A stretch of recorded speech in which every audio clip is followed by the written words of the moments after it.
Welcome to the Fantasy Audiobook. I'm in Western Capital. Marry Vados at the beginning.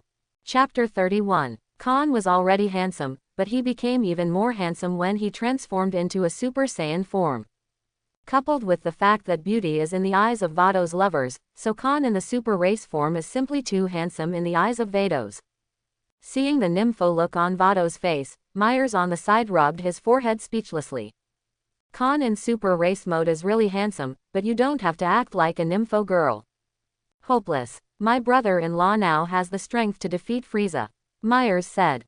Aha. Of course, Vados can see that Khan's strength has increased by 50 times after transforming into a super race.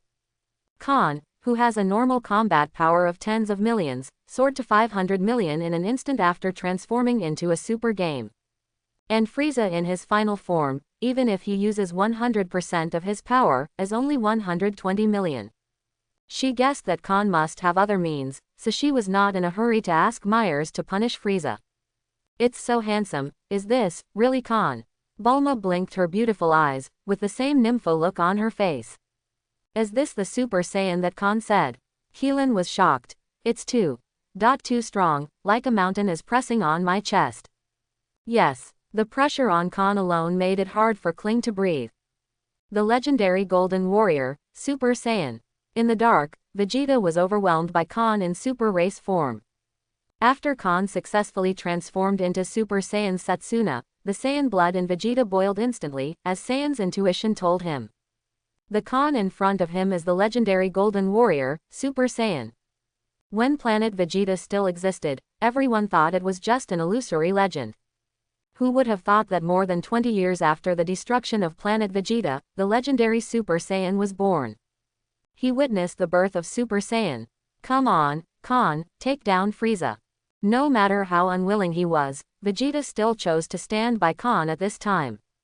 Khan will change first, then Super Saiyan will change. Anyway, he can't change the fact that has already happened. Now he just wants Frieza dead. At this moment, Frieza frowned. He could not perceive chi, but he could also feel an extremely dangerous aura and sense of oppression from Khan today. Could it be that Super Saiyan is really the nemesis of their frozen demon clan? Impossible. This king is the strongest universe emperor, and he will never lose to a wild monkey. Soon, Frieza dismissed the idea. In his opinion, he is the most powerful, a mere Super Saiyan. No matter how strong he is just a wild monkey. How can he compete with his universe emperor?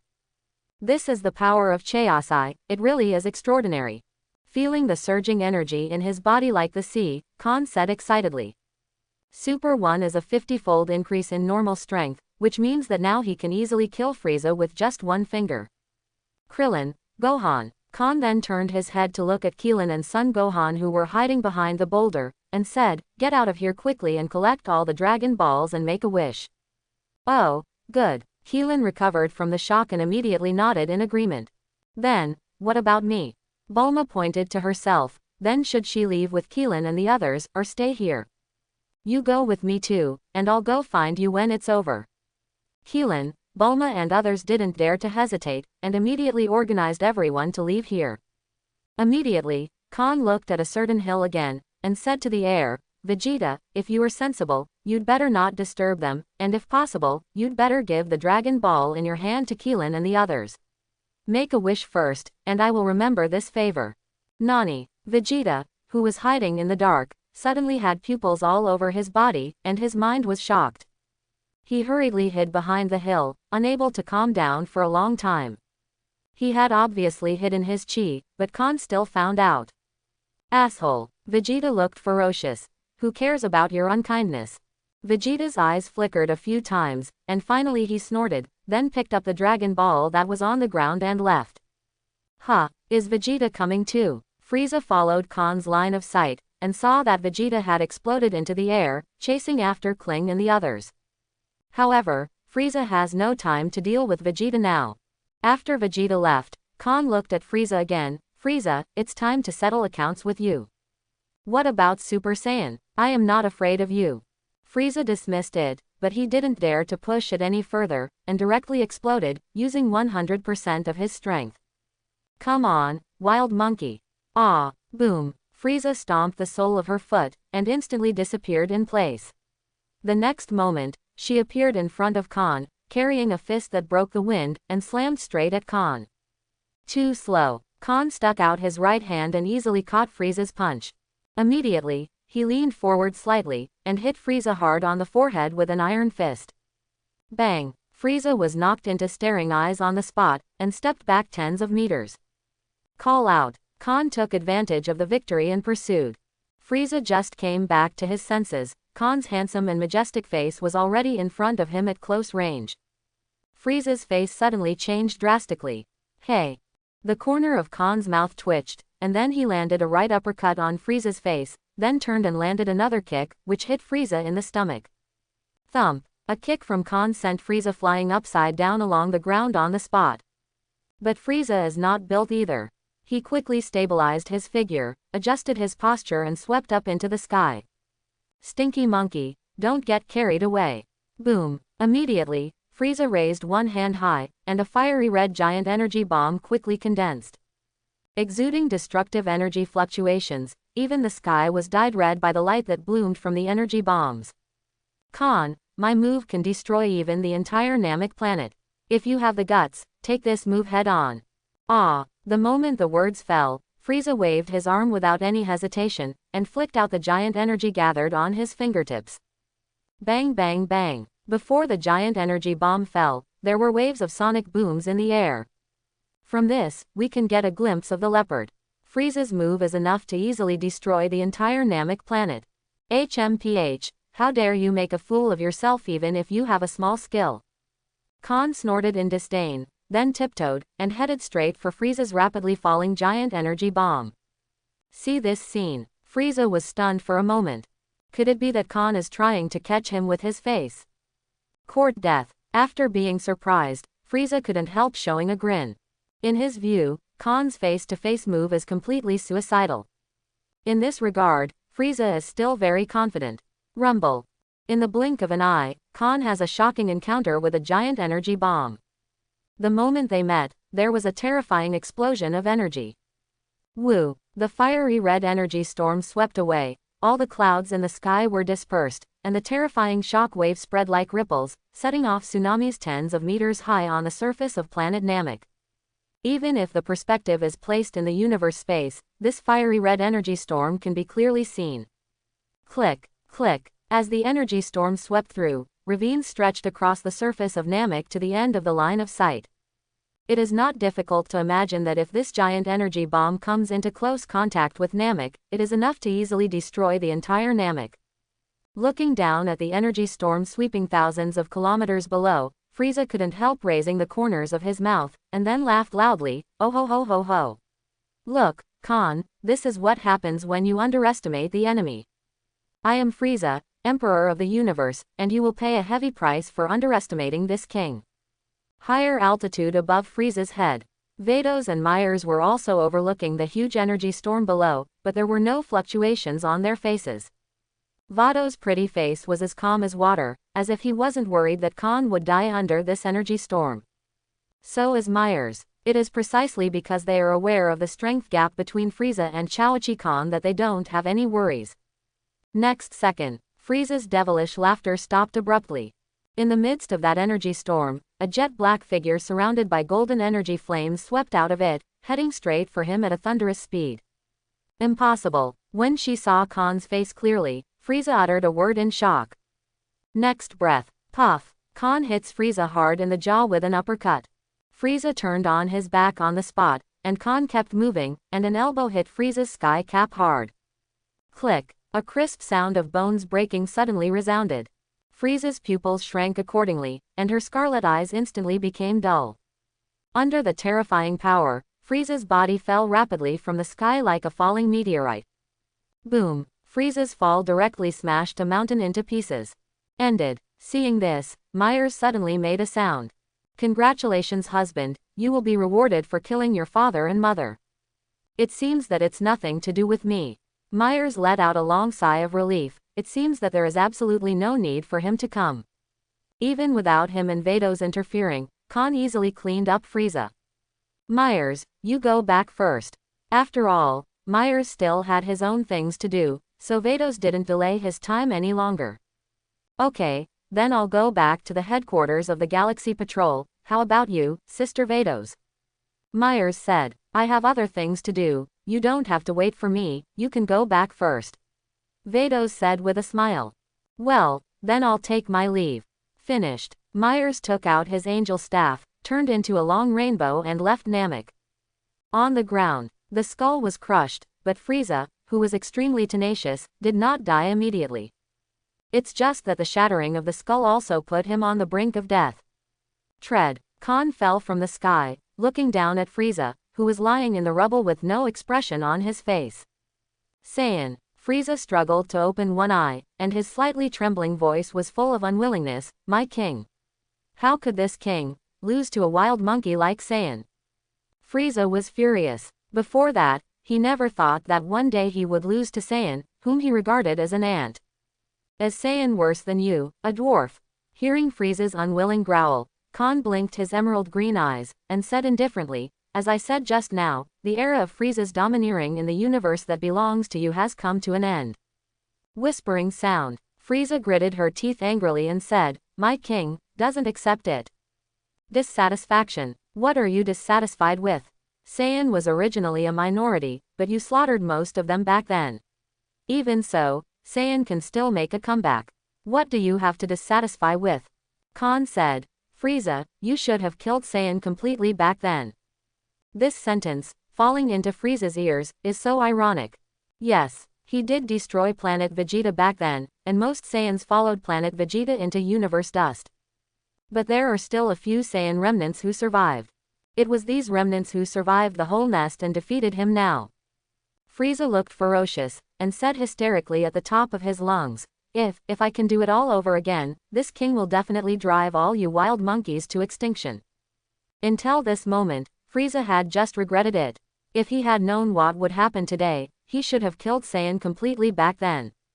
Unfortunately, you won't have this chance again. The words fell. Khan flew straight up into the air, stretched out his right hand, and aimed at Frieza lying among the rubble. Father, Mother, you have passed away for more than 20 years, and today's vengeance will finally be avenged. I hope this can comfort your spirits in heaven. Immediately, a cold murderous intent flashed in Khan's emerald green pupils. Frieza. You should be on your way. Boom. A golden energy Qigong cannon blasted out from Khan's palm, pointing directly at Frieza like the scythe of death. After a second, rumble, a violent energy explosion detonated centered on Frieza. The energy storm swallowed Frieza in an instant, and Frieza's screams resounded through the sky. Khan could clearly see that Frieza's body was quickly dismembered, shattered, and then completely disappeared after being swallowed by the energy storm. A long time. When the energy storm dissipated, a bottomless pit was left there. Frieza's breath had completely disappeared, along with Frieza's body. At the same time, Keelan and Vegeta, who had just arrived in the village where the Great Elder lived, also lost their perception of Frieza's aura. They looked at the distant sky together. Rumble. The sound of energy explosion did not come until this moment. The corner of Vegeta's mouth could not help but twitch, and then he laughed wantonly. Ha ha ha ha, ha ha ha ha ha. Vegeta had a hearty smile and a brilliant smile. This is the first time since he was born that he laughed so happily and to his heart's content. Frieza, you have today too. After Frieza was solved, Khan smoothly wiped out the Frieza remnants on Namek. After that, I followed the big team to collect the Dragon Ball. With the help of the Namekians, collecting Dragon Balls just got easier. Because the Dragon Balls of Namek are not scattered all over the world like the Dragon Balls of Earth, the Dragon Balls of Namek are kept in the villages of 7 Namek elders. Because Khan and others rescued the Namek people in the village of Dend, in order to express their gratitude to Khan and others, the Namek elders willingly presented the Dragon Ball. Collect all 7 Namek Dragon Balls, and with the help of Dend, use the Namek language to summon Shenron Palenga. The first wish, of course, is to revive Piccolo. This is the main purpose of Khan's trip to Namek. Originally the second wish, Son Gohan wanted to revive Son Goku, but was stopped by Khan. After killing Frieza, Khan sent a voice transmission to Son Goku in Hell, asking him to find the fortune-telling mother-in-law, who asked the fortune-telling mother-in-law to go to the King of Hell to have a relationship, and then follow the snake path to learn from King Kai. In the original book, Son Goku's special skills Kaioken and Spirit Bomb were learned from King Kai. It's hard to die once, of course Son Goku has to learn these two stunts. So the second wish became to resurrect Tien Shinhan, and the third wish was to resurrect Dumplings. Originally, Vegeta also wanted to make a wish, but after Khan had a friendly and in-depth exchange with him, Vegeta still gave up his wish of immortality. After making their wish, Khan and others did not leave Namek immediately. Because the Genuit team hasn't come yet. If they left like this, the Namek planet would still not be able to escape the catastrophe once the Genuit team arrived. Then, Khan and the others temporarily stayed in the Namek village, during which Son Gohan, Keelan, and Dend also went to let the elders inspire their potential. A few days later, the Genuit team descended on Namek on Frieza's orders. It wasn't until Namek arrived that all members of the Genuit team knew that Frieza was dead, and even the Frieza army brought by Frieza was wiped out. And naturally, he couldn't escape the fate of being wiped out. But it wasn't Khan's shot, it was Vegeta's. Originally, with Vegeta's strength, he was no match for anyone in the Genuit team. But who let the nurse Dend be around? After Vegeta was seriously injured and nearly died twice, even the captain of the Genuit team, Ginyu, was no longer Vegeta's opponent. After eliminating the Genuit team, Khan and others planned to set off to return to Earth. Before leaving, Khan asked, Vegeta, what are your plans for the future? Quote. For a moment, Vegeta didn't know how to answer. Yes, what should he do next? Frieza is dead, and the Frieza Legion is dead in name only. And he doesn't want to go back to the Frieza Corps anymore, so where else can he go? After pondering for a moment, Vegeta said arrogantly, don't worry about it, I have my own plan. Khan waved his hand. Since Vegeta said so, he didn't bother to meddle in his own business. Then, Khan, Bulma, Son Gohan, and Keelan started the Universe Spacecraft and returned. After more than a month's journey, the Universe spaceship that Khan and others took finally entered the solar system. Bulma couldn't help becoming tense as the distance to Earth got closer. Because when he went to Namek, Khan promised her that he would marry her when he returned to Earth. So, Bulma has been looking forward to this day for a long time. While Son Gohan and Keelan were resting, Bulma sat next to Khan again, with a nympho smile on her pretty face, and said with a smile, Khan, you probably haven't forgotten that. Ah, what's the matter? Khan asked knowingly. HMPH. Bulma pinched Khan's arm and said angrily, you promised me that you would marry me when you returned to Earth. Khan scratched his head, pretending to be confused, and asked doubtfully, really? Did I say that? Still pretending to be garlic with me? Puff. Seeing Bulma's cute angry look, Khan laughed unkindly. Okay, I won't tease you anymore. Khan said with a smile. Manly man, once a word is made, it is hard to follow. Since I promised you, I must fulfill it. As long as Vados has no objection, I will marry you. HMPH. This is more or less the same. DD. When Bulma and Khan were talking, Bulma didn't notice that in the radar of the Universe spacecraft, a meteorite appeared directly in front of them, and it was heading straight towards their Universe spacecraft at an extremely fast speed. At this moment, Bulma is holding Khan's arm, looking forward to the bright future after she and Khan get married. Khan, do you prefer a son or a daughter? Bulma asked affectionately. I don't care, son and daughter are just as good. Khan laughed. Then when we get married, let's have a son and a daughter. Bulma said. At this moment, Khan frowned. What sound? What? Bulma came back to his senses, only then did he hear the beeping siren from the Universe spacecraft radar. Bulma didn't hear the sirens on the radar just now because the sirens were not loud, and she was immersed in the beautiful days after her marriage to Khan just now. I gonna go see. Bulma didn't dare to neglect, and hurriedly got up and went to the cockpit. Khan also got up and followed. After figuring out why the radar sounded the siren, Bulma's delicate and pretty face instantly turned pale.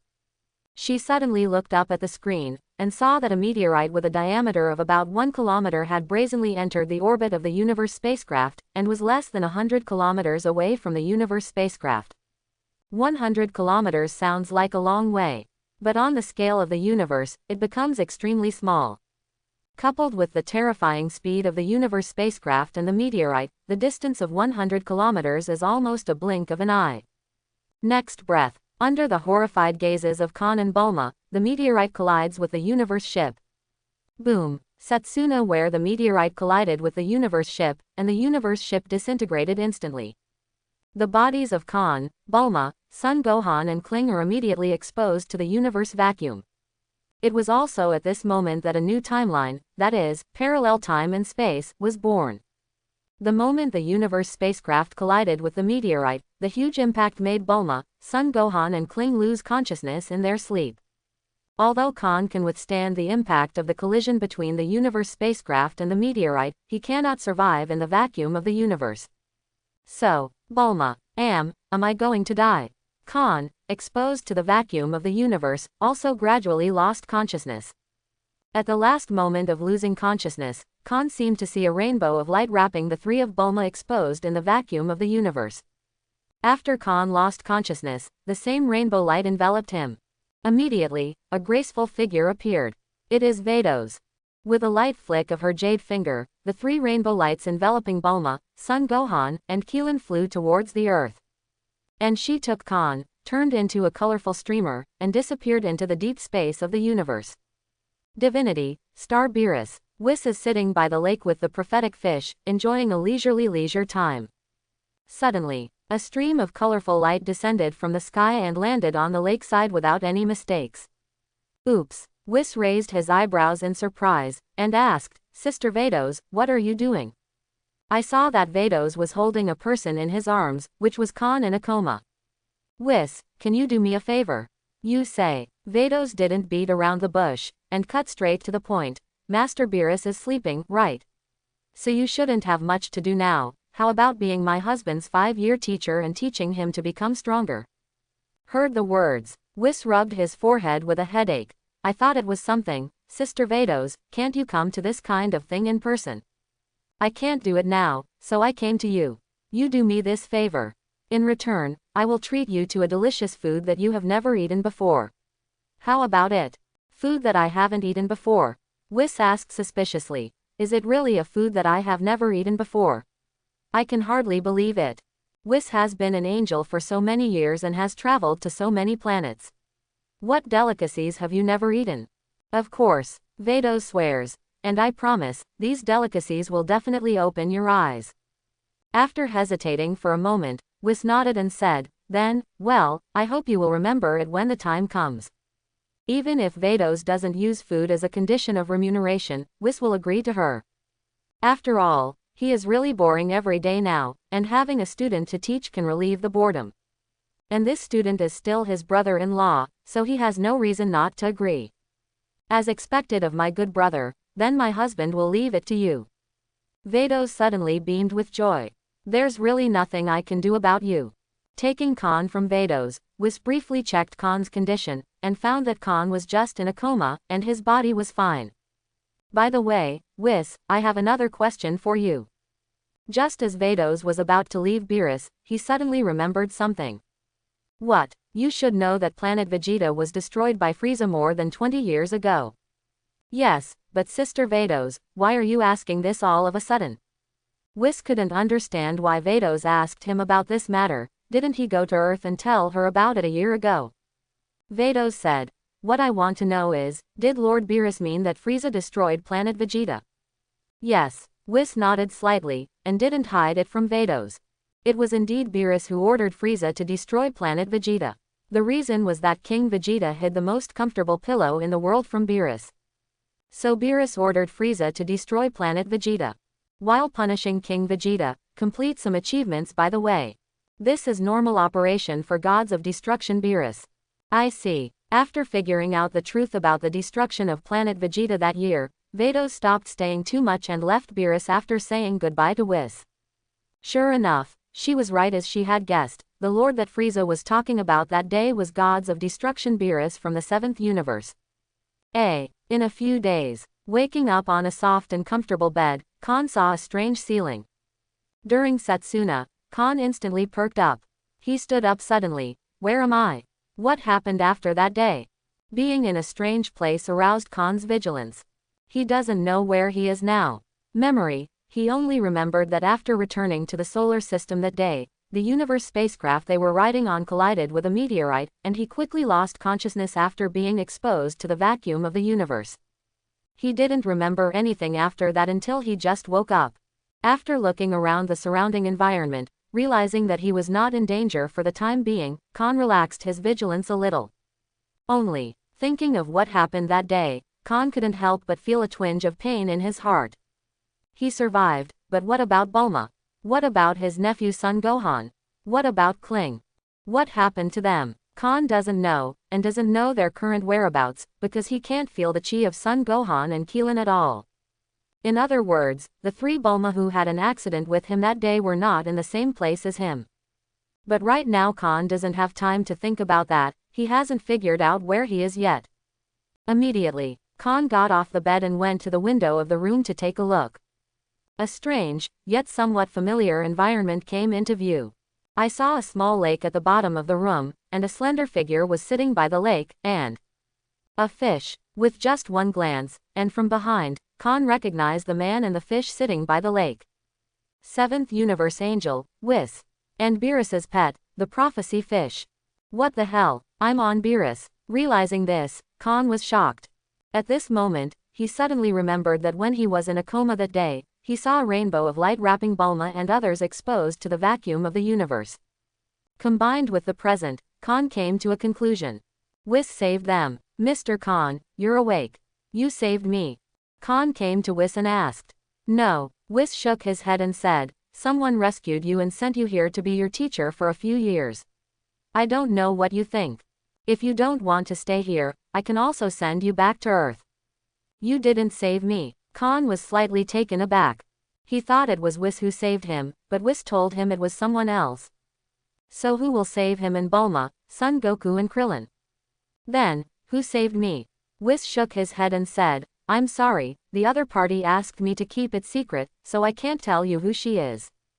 Quote question mark question mark question mark quote. Are you still playing mystery? Whis aside, Khan really couldn't think of who would save him and send him to Beerus for a moment. And let Whis be his teacher.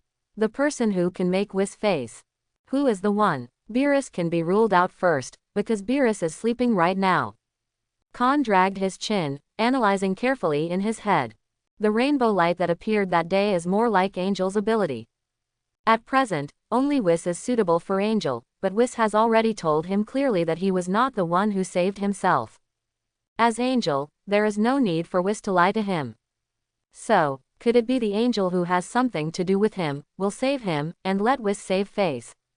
A second later, a name popped into Khan's mind. Vados. My wife is really Angel Vados from the 6th universe. As soon as this idea appeared in his mind, Khan's scalp tingled instantly, and goosebumps fell all over the floor. If his wife is really the 6th universe Angel Vados, then. However, Khan thought about it carefully and felt that this was impossible. Although he was a time traveler, he had never even met Angel Vados before. How could his wife be the 6th universe Angel Vados? Angel Vados has no reason to look up to him. What is it about him that Angel Vados is obsessed with? Besides, Angel Vados is the angel of the 6th universe, how could he go to the Earth of the 7th universe to marry him? Still living on the Earth for a long time. Doesn't she have to perform Angel's duties? After thinking about it, Khan really couldn't think of who it was in a short time, but he didn't rule out the suspicion that his wife was the 6th universe Angel Vados. After all, his wife looks so much like the 6th universe Angel Vados, even the name is exactly the same. It is not impossible to say that she is the 6th universe Angel Vados. But Khan was not sure for a while that his wife was Angel Vados. Because it doesn't make sense at all. Never mind. After thinking about it, Khan decided to forget about it for the time being. Anyway, he is safe now. As for who saved him, the truth will naturally come out in the future. So, Mr. Khan, please tell me your decision. Do you want to stay here and be my student, or do you want to return to Earth? Whis spoke again, bringing back Khan's thoughts that had drifted 9 days away. Khan nodded without the slightest hesitation. I choose to stay here as your student, but can you inform my family on Earth? I don't want them to worry about me. Although there is a system, the improvement of one's own cultivation strength is too slow. Now that he has this opportunity to practice with Whis, Khan will naturally not let it go. Although he did defeat Frieza not long ago, his strength, on the scale of the entire Dragon Ball world, is still no different from an ant. Who among Cell, Majin Buu, and Broly is not better than him? There is also Hit, the #1 killer of the universe in the 6th universe, and members of the Proud Team such as Jiren and Toppo in the 11th universe, all of whom can second his existence. Not to mention gods of destruction, Angel and Grand Priest, and even Zeno, the top bosses in the Dragon Ball world. Khan firmly believes that practicing with Whis will definitely improve his strength faster than his own cultivation. And it's not even half a star fast. Of course, Whis said amiably, since you have made a decision, Mr. Khan, you just need to stay here and study with me. I will make arrangements for your family. Okay, thanks. Khan didn't doubt Whis' words at all. Although it was the first time he met Whis, he knew Whis very well. And also put a lot of trust in Whis. Whis also nodded slightly, and said, Mr. Khan, then you can rest here for 2 days, and you can get familiar with the environment here by the way, and officially start practicing in 2 days. Gradually, night fell. The night of Beerus is very quiet, as dark as ink and as cool as water. Khan in the room didn't feel sleepy at all, because it was his first day at Beerus, and he hadn't checked in yet. The special reward for signing in on Namek is the potential inspiration capsule, and I don't know what the special reward for signing in on Beerus will be. Destruction energy, or destruction. No matter which one it is, it can greatly improve Khan's strength. Hey, a blessing in disguise belongs to Yes. Khan grinned, feeling anxious inside. System, sign in at Star Beerus. Ding. Congratulations to the host for completing the daily check-in and check-in, and get the daily check-in reward, 15,000 combat power promotion cards. Ding. The host signs in on Star Beerus and gets a special reward, God's control skill, self-intention kung fu. When he heard about this special reward, Khan was so shocked that he could only express his excitement in one sentence. It turned out to be self-willed. Whoa, whoa, whoa. Ha ha ha. Because of being too excited, Khan had a little difficulty controlling his excitement for a while. Self-instinct is a god's imperial skill on the same level as Ultra Instinct. Ultra Instinct emphasizes freedom, while self-instinct is self-centered. More importantly, the more you burn your fighting spirit, the stronger you will become, and you can even convert the attacks you endure into your own energy, and there is no upper limit. From the upper limit, the self-intentional skill is obviously better. More importantly, Khan thinks his fighting style is actually more in line with his ultimate instinct than Ultra Instinct. The ultimate dodge of Ultra Instinct is indeed very strong, but Khan prefers to use his face instead of avoiding the enemy's attack. Moreover, Khan now has unlimited energy, which is also more suitable for self-intentional power. If there is another Xuanchao bloodline, then invincible. Self-will, unlimited energy. If you add a super bloodline, Khan can already make up the picture of his future battles. With all these, who will play melee combat with you? Going up is to destroy, self-destruct, destroy, self-destruct, and then use your face to make it big. Who the hell can stand this kind of fighting style? Simply invincible. Maybe this is a bit reckless, and it doesn't have any combat technical content, but there is no doubt that this is the most direct and efficient combat method. If you can use energy to kill you, who will play with you in fighting skills? Just kidding. Over there, Bulma has also woken up from a coma. At first, she was still worried about whether Khan's life was in danger, until Whis came to the earth and told her that Khan was fine. Only then did Bulma let go of his hanging heart. 2 days later, Khan formally apprenticed to Whis and started special training. Considering Khan's current strength, Whis only temporarily asked him to do some housework and physical training. The normal combat power of more than 10 million is too weak in Whis' eyes. He even thought that Khan would not be able to withstand a small torture of his own, so he could only improve Khan's foundation and basic combat power first, and then consider the subsequent training issues. Spring goes and autumn comes again. In a blink of an eye, a year has passed. In 1 year, under the daily check-in and physical training of Whis, Khan's strength has made a qualitative leap. It was also at this time that King Cold led the Frieza Legion to Earth to avenge his dead son Frieza. Sister Vados, Frieza's father, King Cold, led his people to Earth. Myers, who discovered King Cold's movements, immediately notified the news to Vados on Earth.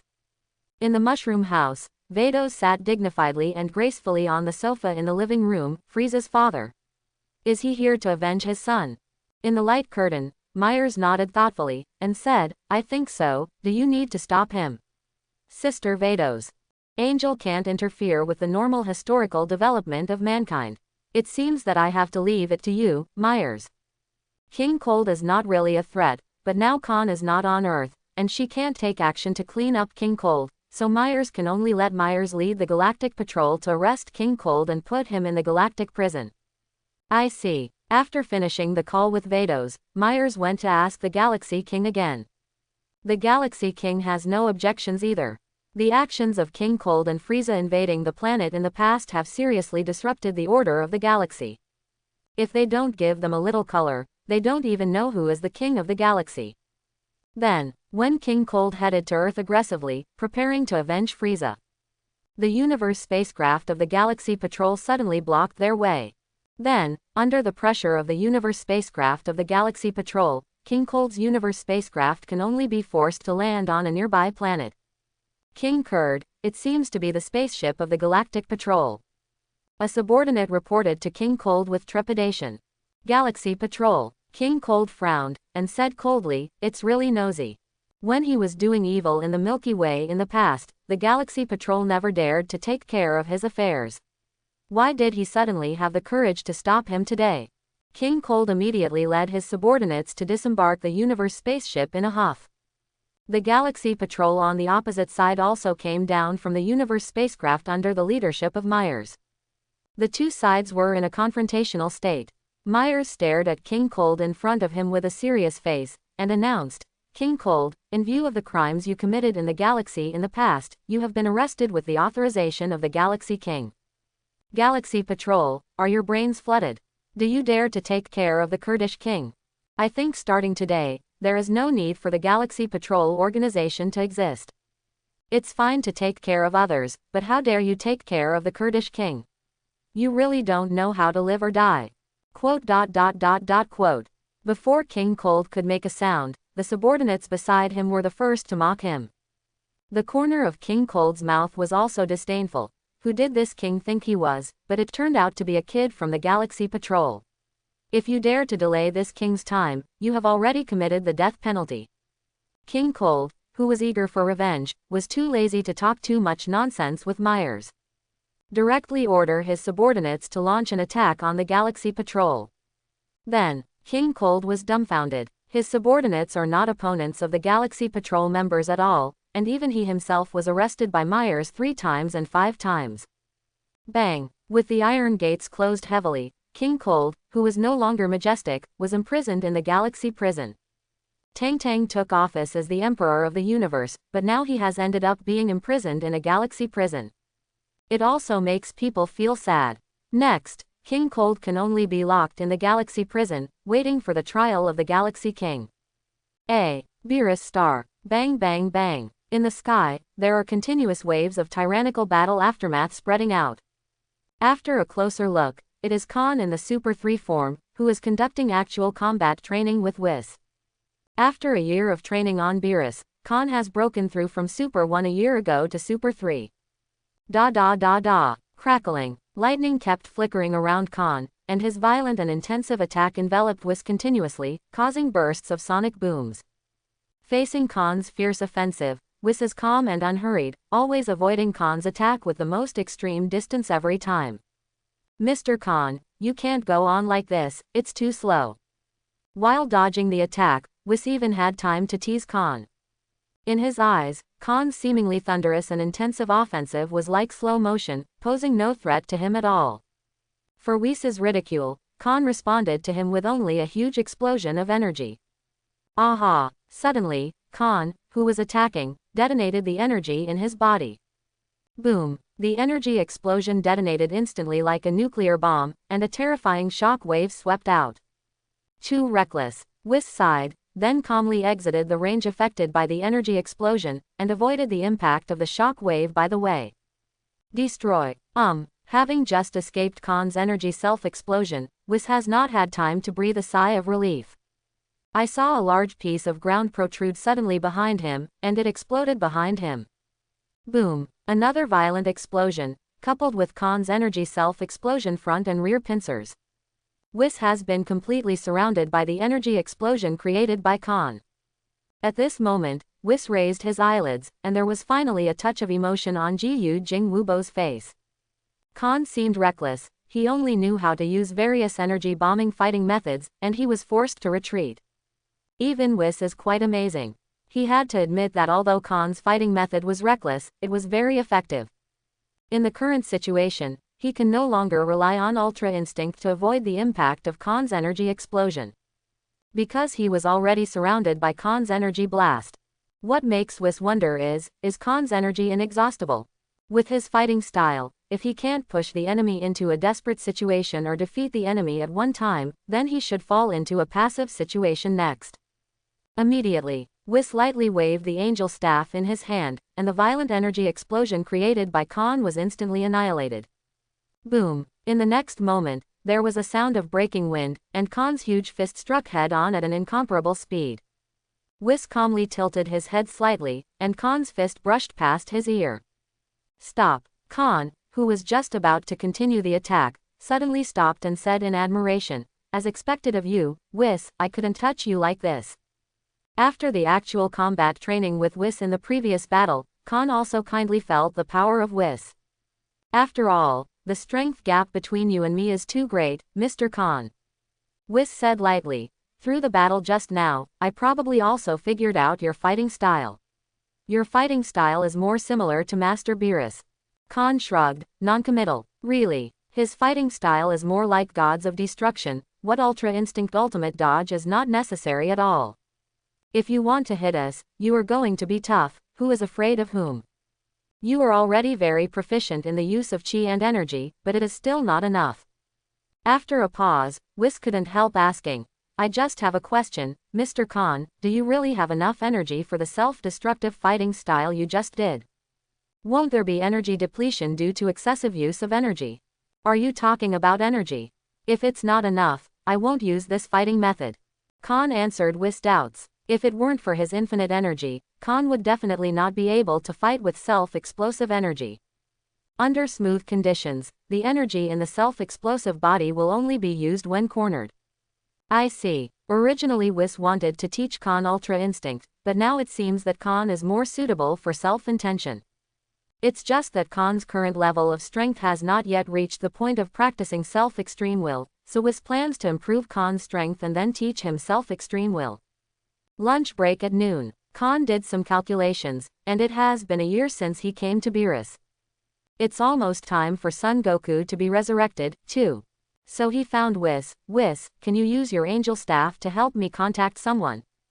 Even at such a long distance, Khan could not use voice transmission to King Kai's planet or Earth. So to contact Son Goku, you have to use Whis' angel staff. Whis was happy to help with this little favor, so he used the angel staff to contact King Kai. Son Goku is still alive on King Kai's planet, but it should be soon. It's Brother Khan. Hearing Khan's voice again, Son Goku couldn't help being a little excited. Looking at Son Goku in the light curtain, Khan chuckled and said, "Goku, there is a gravity training room on the hill behind my house, and I don't need it now. When you are resurrected, you can use the gravity training room to practice." "I see, Brother Khan." Son Goku nodded solemnly. During the period of King Kai's training, his strength has also improved a lot, but compared to Khan's strength, he is still too weak.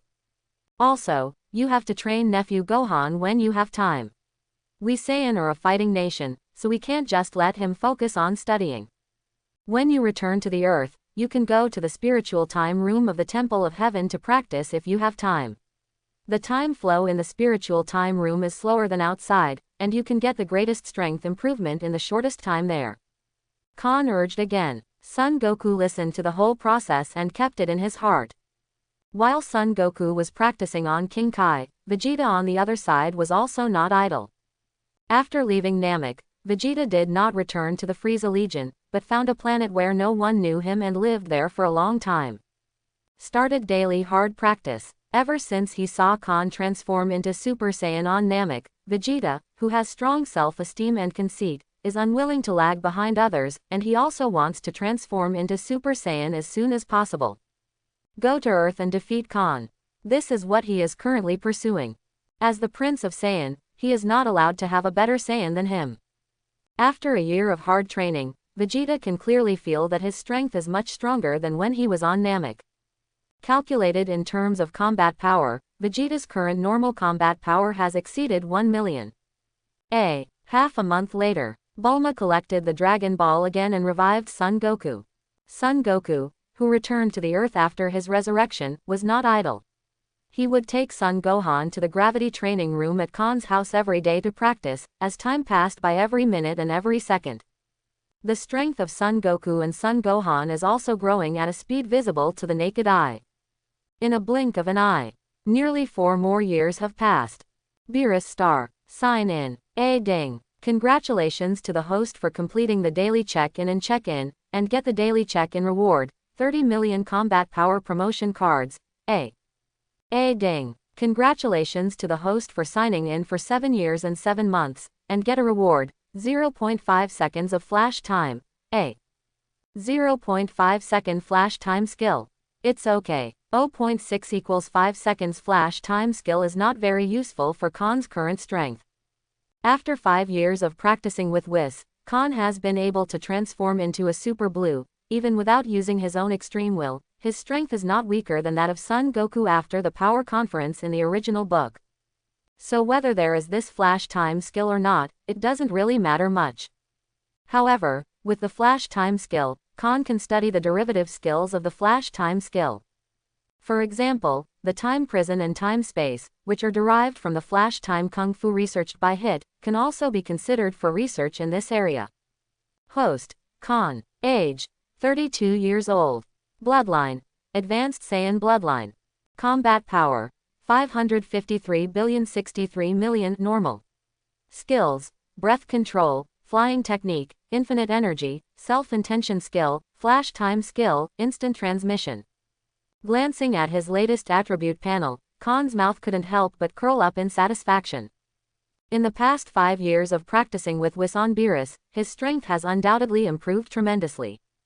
If he was cultivating on Earth by himself, his strength might not be 1/10 of his current strength. After sorting out his mood a bit, Khan left the room and stepped out of the Palace of Gods of Destruction. Compared with 5 years ago, today's Khan has an inexplicable self-confidence in his eyebrows. After 5 years of baptism, today's Khan is mature and stable, but he is not lacking in handsomeness and majesty. Mr. Khan, starting today I plan to teach you a trick of God's imperial skill. By the lake, Whis said amiably. After 5 years of special training, Whis felt that the time had come to teach Khan self-intention. You mean Ultra Instinct? You know Ultra Instinct. Ultra Instinct was said from Khan's mouth. Whis couldn't help feeling a little surprised.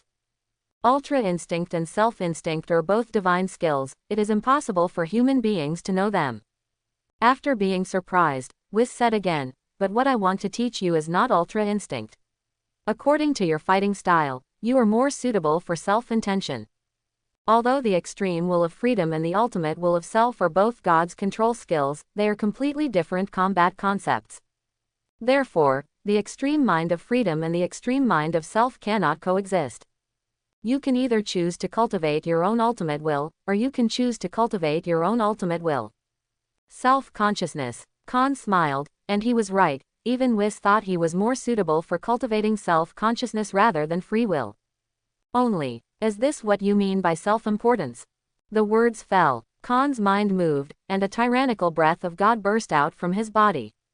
Crackling, purple lightning arcs danced wildly around Khan, and Khan's black hair also turned into a vertical purple at this moment. The originally majestic and resolute face was a little more fierce. The eyebrows on the eyebrows disappeared completely, and even the dark pupils turned purple. It is self-will. While transforming into the ultimate form of self, Khan could clearly feel the blood of Saiyan in his body stirring, eager for a fierce battle. This is self-will, not to protect anyone, but to concentrate on fighting. The more fighting spirit burns, the stronger the strength will be. Self-intention Kung Fu is the God's imperial skill that best suits the fighting nation Saiyan. Oh, it turned out to be really selfish. Khan transformed into Setsuna in his instinct form, and Whis' eyes widened in surprise. He was thinking about teaching Khan ultimate intention, but during the 5 years of cultivating on Beerus Star, has he learned everything by himself? No wonder. Whis narrowed his eyes slightly, staring at Khan with great admiration. Now he remembered. In the past few years, whenever he trained Khan in actual combat, Khan always used sabotage, destroying other things to cause destructive power to attack him. Isn't this just the characteristic of self-extreme intention work? Clap clap. Immediately, Whis applauded appreciatively, smiled and said, "That's great, Mr. Khan, your combat talent is stronger than I imagined. I haven't taught you yet, I didn't expect you to understand the ultimate self-will gone." Even Lord Beerus took a long time to learn self-intention. Khan smiled noncommittally, and said, "Doesn't this just mean that you teach well? If it weren't for your excellent teacher, I would still be a waste now." "Oh he, Mr. Khan is being modest. I haven't taught you self-consciousness, and I haven't even mentioned the idea of AA self-consciousness to you, but you have learned it by yourself, which fully demonstrates your excellent talent." The two even flirted with each other. After the business exchange, Whis sighed long and hard. "Mr. Khan, since you have learned self-consciousness without a teacher, I have nothing to teach you now. In addition to my agreement with her, now I announce that you have become a teacher." Heard the words, Khan bowed deeply and thanked. "Mr. Whis, thank you for your unremitting teaching for 5 years. Without your teaching, I would not be where I am today." Whis quickly helped Khan up, and said with a light smile, "Mr. Khan, there is no need to do such a big gift. Teaching students is also one of my pleasures. If it weren't for you, I wouldn't know how boring the past 5 years would be." Quote, "Thank you anyway." Although Whis doesn't care, Khan still needs to thank him solemnly for the 5 years of teaching. His education told him that the kindness of a drop of water should be repaid by a spring, not to mention the 5-year teaching. "Do you need me to take you back to Earth?" Whis asked. "Before returning to Earth, I have a place I want to go to. Can you lend me your shuttle cube?" This place, of course, is Wampa Star. Now that he has self-intention and unlimited energy, Khan still lacks a super bloodline. So in the past 5 years, Khan has been thinking about going to Wampa Star to sign in once, to see if the special reward for signing up in Wampa Star will be the super bloodline. Sure. Whis lightly waved the angel staff in his hand, and the shuttle block stored in the space of the angel staff flashed out immediately. He also didn't ask where Khan was going. After all, it was Khan's personal business. Whis won't ask too much about these. Thanks. Whis briefly taught Khan how to drive through cubes. Then Khan set the coordinates to the Wampa Star, and the shuttle block started. At the moment of activation, the shuttle cube left Wampa Star and entered the universe space in an instant. The shuttle cube is Angel's special means of transportation. Compared with Angel's limit speed, the shuttle cube is even worse. It is no exaggeration to say that the shuttle cube is the fastest means of transportation between universes, bar none. Since he doesn't know the exact location of Wampa and can't perceive Broly's breath, Khan can't use instant transmission to reach Wampa. That's why he needs to borrow the shuttle cube from Whis. Call out. The shuttle cube carrying Khan flashed across the universe, and soon left the God Realm and entered the Milky Way. Wampa Star is an extremely remote planet in the Milky Way. Coupled with the extremely bad weather of Wampa Star, it has become a planet that is not a bird to shit. Even the Saiyan and Frieza troops, who live by plundering other planets, look down on Wampa. After entering the Milky Way, just a second later, Khan, who was driving the shuttle cube, entered the Wampa Star. Region 095 of the Milky Way. Planet Rania. A universe spaceship broke through the atmosphere of the planet Lania and entered the universe space, then turned into a meteor and pierced the universe space in the direction of the solar system. Inside the universe ship, the corner of Vegeta's mouth, as if reborn, had a confident arc. Staring at the sky full of stars outside the window, he couldn't help but gradually become nervous and expectant in his heart. Because his trip was to return to Earth. Just to beat Khan. Vegeta stared at himself in the spaceship window of universe, with a proud and unquestionable tone. "Khan, I will prove who is the strongest Saiyan. Super Saiyan, I can change now too." Yes. After 5 years of arduous special training, Vegeta's strength has greatly improved. As early as 2 years ago, he could transform into Super Saiyan. Now his strength has reached super full power. So, Vegeta will return to Earth confidently, ready to defeat Khan and prove him that Vegeta is the strongest Saiyan. At the same time, it is also to wash away the shame of being defeated by Khan. Earth, Khan's home. Vados was having breakfast at home when her angel staff suddenly lit up. Is it Whis? Vados was surprised, and then connected the call. The light curtain refracted out, and inside the light curtain was Whis' face. Whis, how is the result of the special training?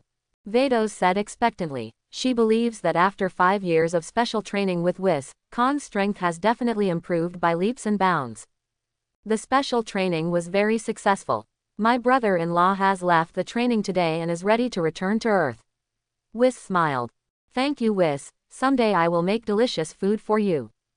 Thinking that Khan was going back to Earth, Vados unconsciously began to feel nervous. For Khan's special training, she resisted not visiting Khan for 5 years. As the saying goes, a little farewell is better than a newlywed.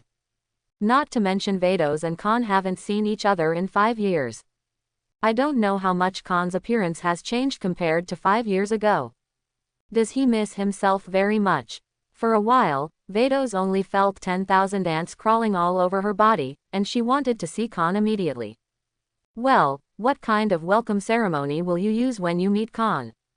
Just when Vados started brainstorming, Whis' voice came again. I'm looking forward to your food. I have one more thing to tell you. You say, the results of the special training were beyond my expectations. My brother-in-law is very talented. I never mentioned to him about my self-consciousness, but my brother-in-law has learned by himself. Surprise. This. I didn't expect it either. Vados was also slightly taken aback. Self-intention is the skill of God. Even the strongest gods of destruction Beerus, it took a long time to learn self-intention. But now Whis tells her that Khan has learned his own mind without a teacher. This can no longer be described as excellent, it is simply evil. Ordinary human beings have self-improvement skills and self-intention skills without a teacher, which is unheard of and unseen. After being surprised, Vados proudly said, as expected of my husband, it's just different. Magnum Capsule Company. After breakfast, Vados went out to the Universal Capsule Company.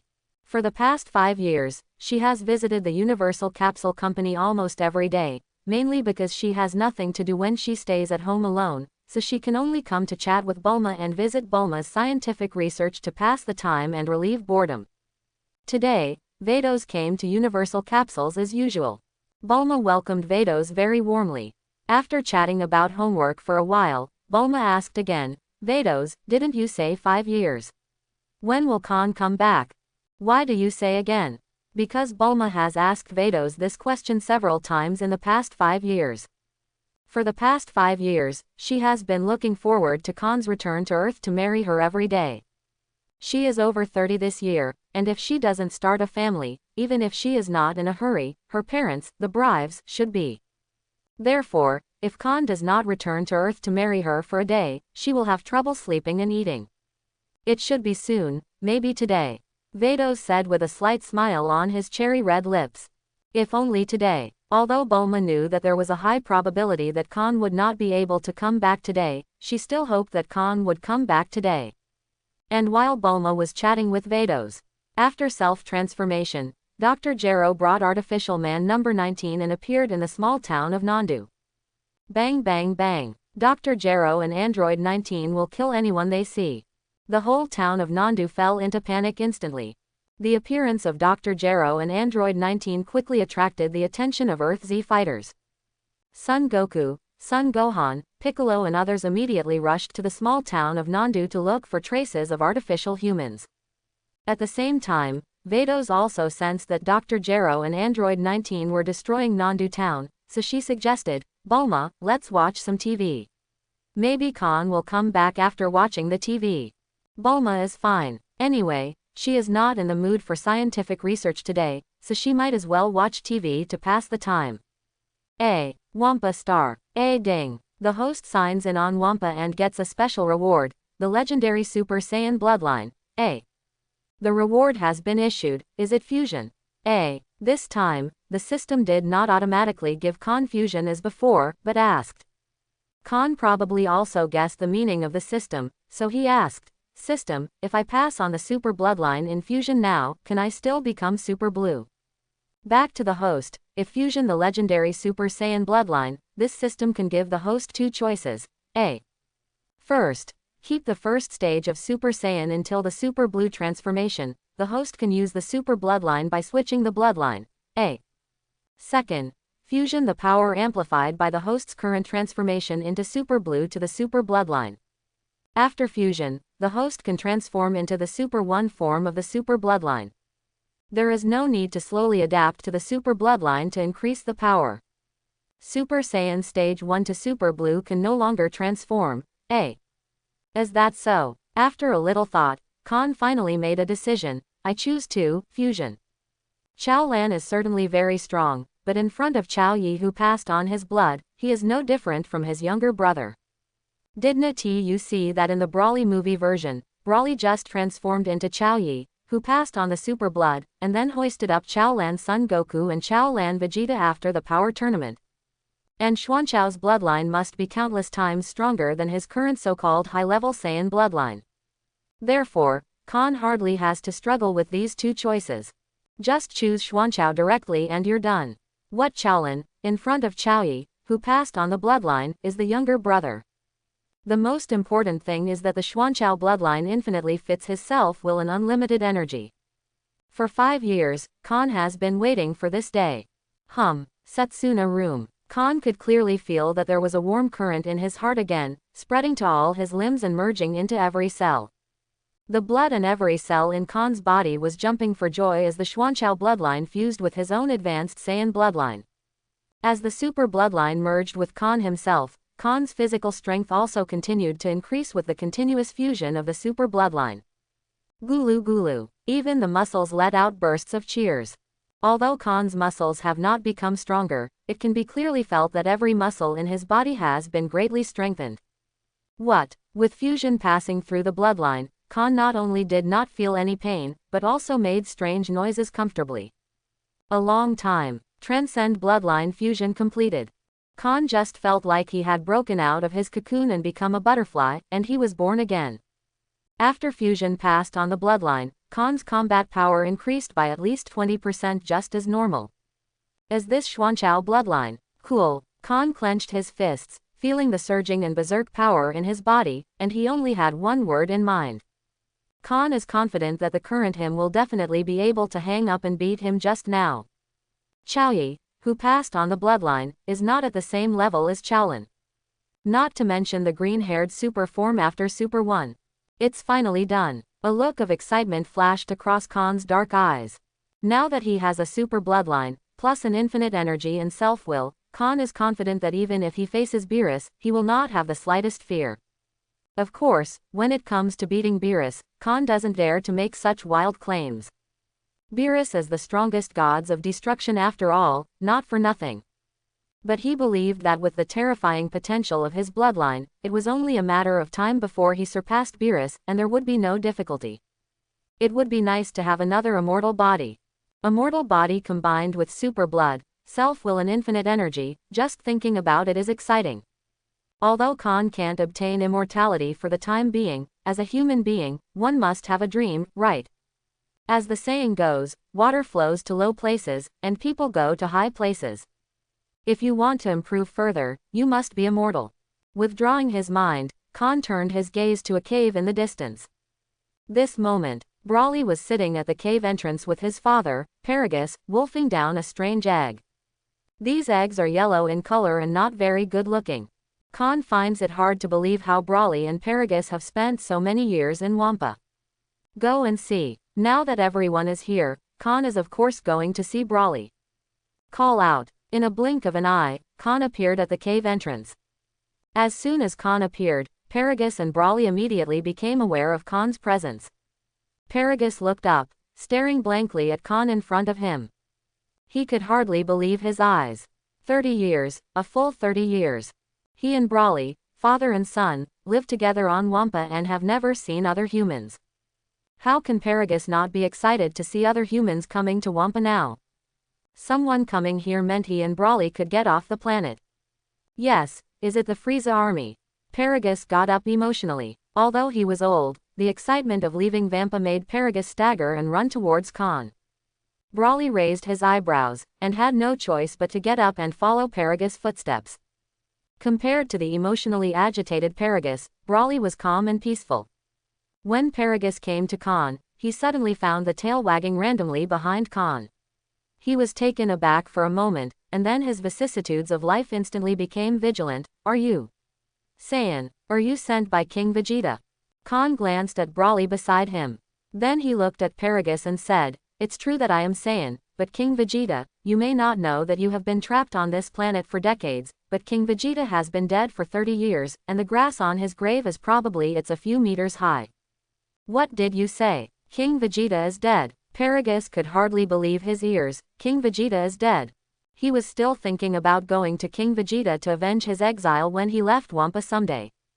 Khan said, "Not only is King Vegeta dead, planet Vegeta has also been destroyed long ago, and the Saiyans who are still alive in this world can be counted on 2 hands. Heard the words. Paragus took a deep breath. He doesn't care about planet Vegeta, whether Saiyan is dead or not. It was King Vegeta's death that ended the years of hatred in his heart. After a long silence, Paragus raised his head again and asked in a pleading tone, "Can you take us out of here?" "Why should I take you out of here?" Khan asked back. ... Paragus was suddenly speechless. Yes, although they are both Saiyan, he and Khan have never met each other, and they have no obligation to take him and Broly away from Wampa. Only, Paragus is not a nice guy. A ruthless look suddenly flashed in his vicissitudes of life eyes. Since Khan is unwilling to take him and Broly away from Wampa, he can only kill and get more.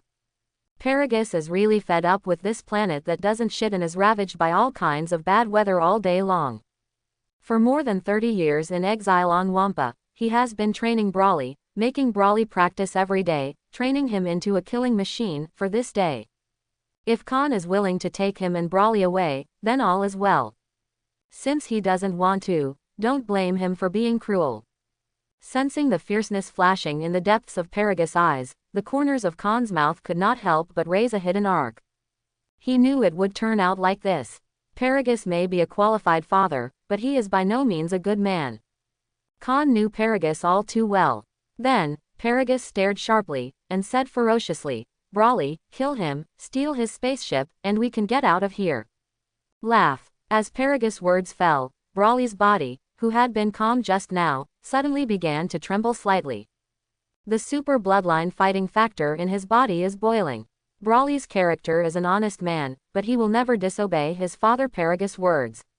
And Broly doesn't know if it's a good thing to do, he just knows not to disobey his father Paragus' order. What? A growl sounded, and Broly charged Khan immediately. A battle between Xuanchao and Xuanchao is about to start. Chapter 41. Bang bang bang. Broly's fist containing terrifying power cut through the air, bringing out bursts of sonic booms. Khan threw a similarly unpretentious head-on punch, punching Broly.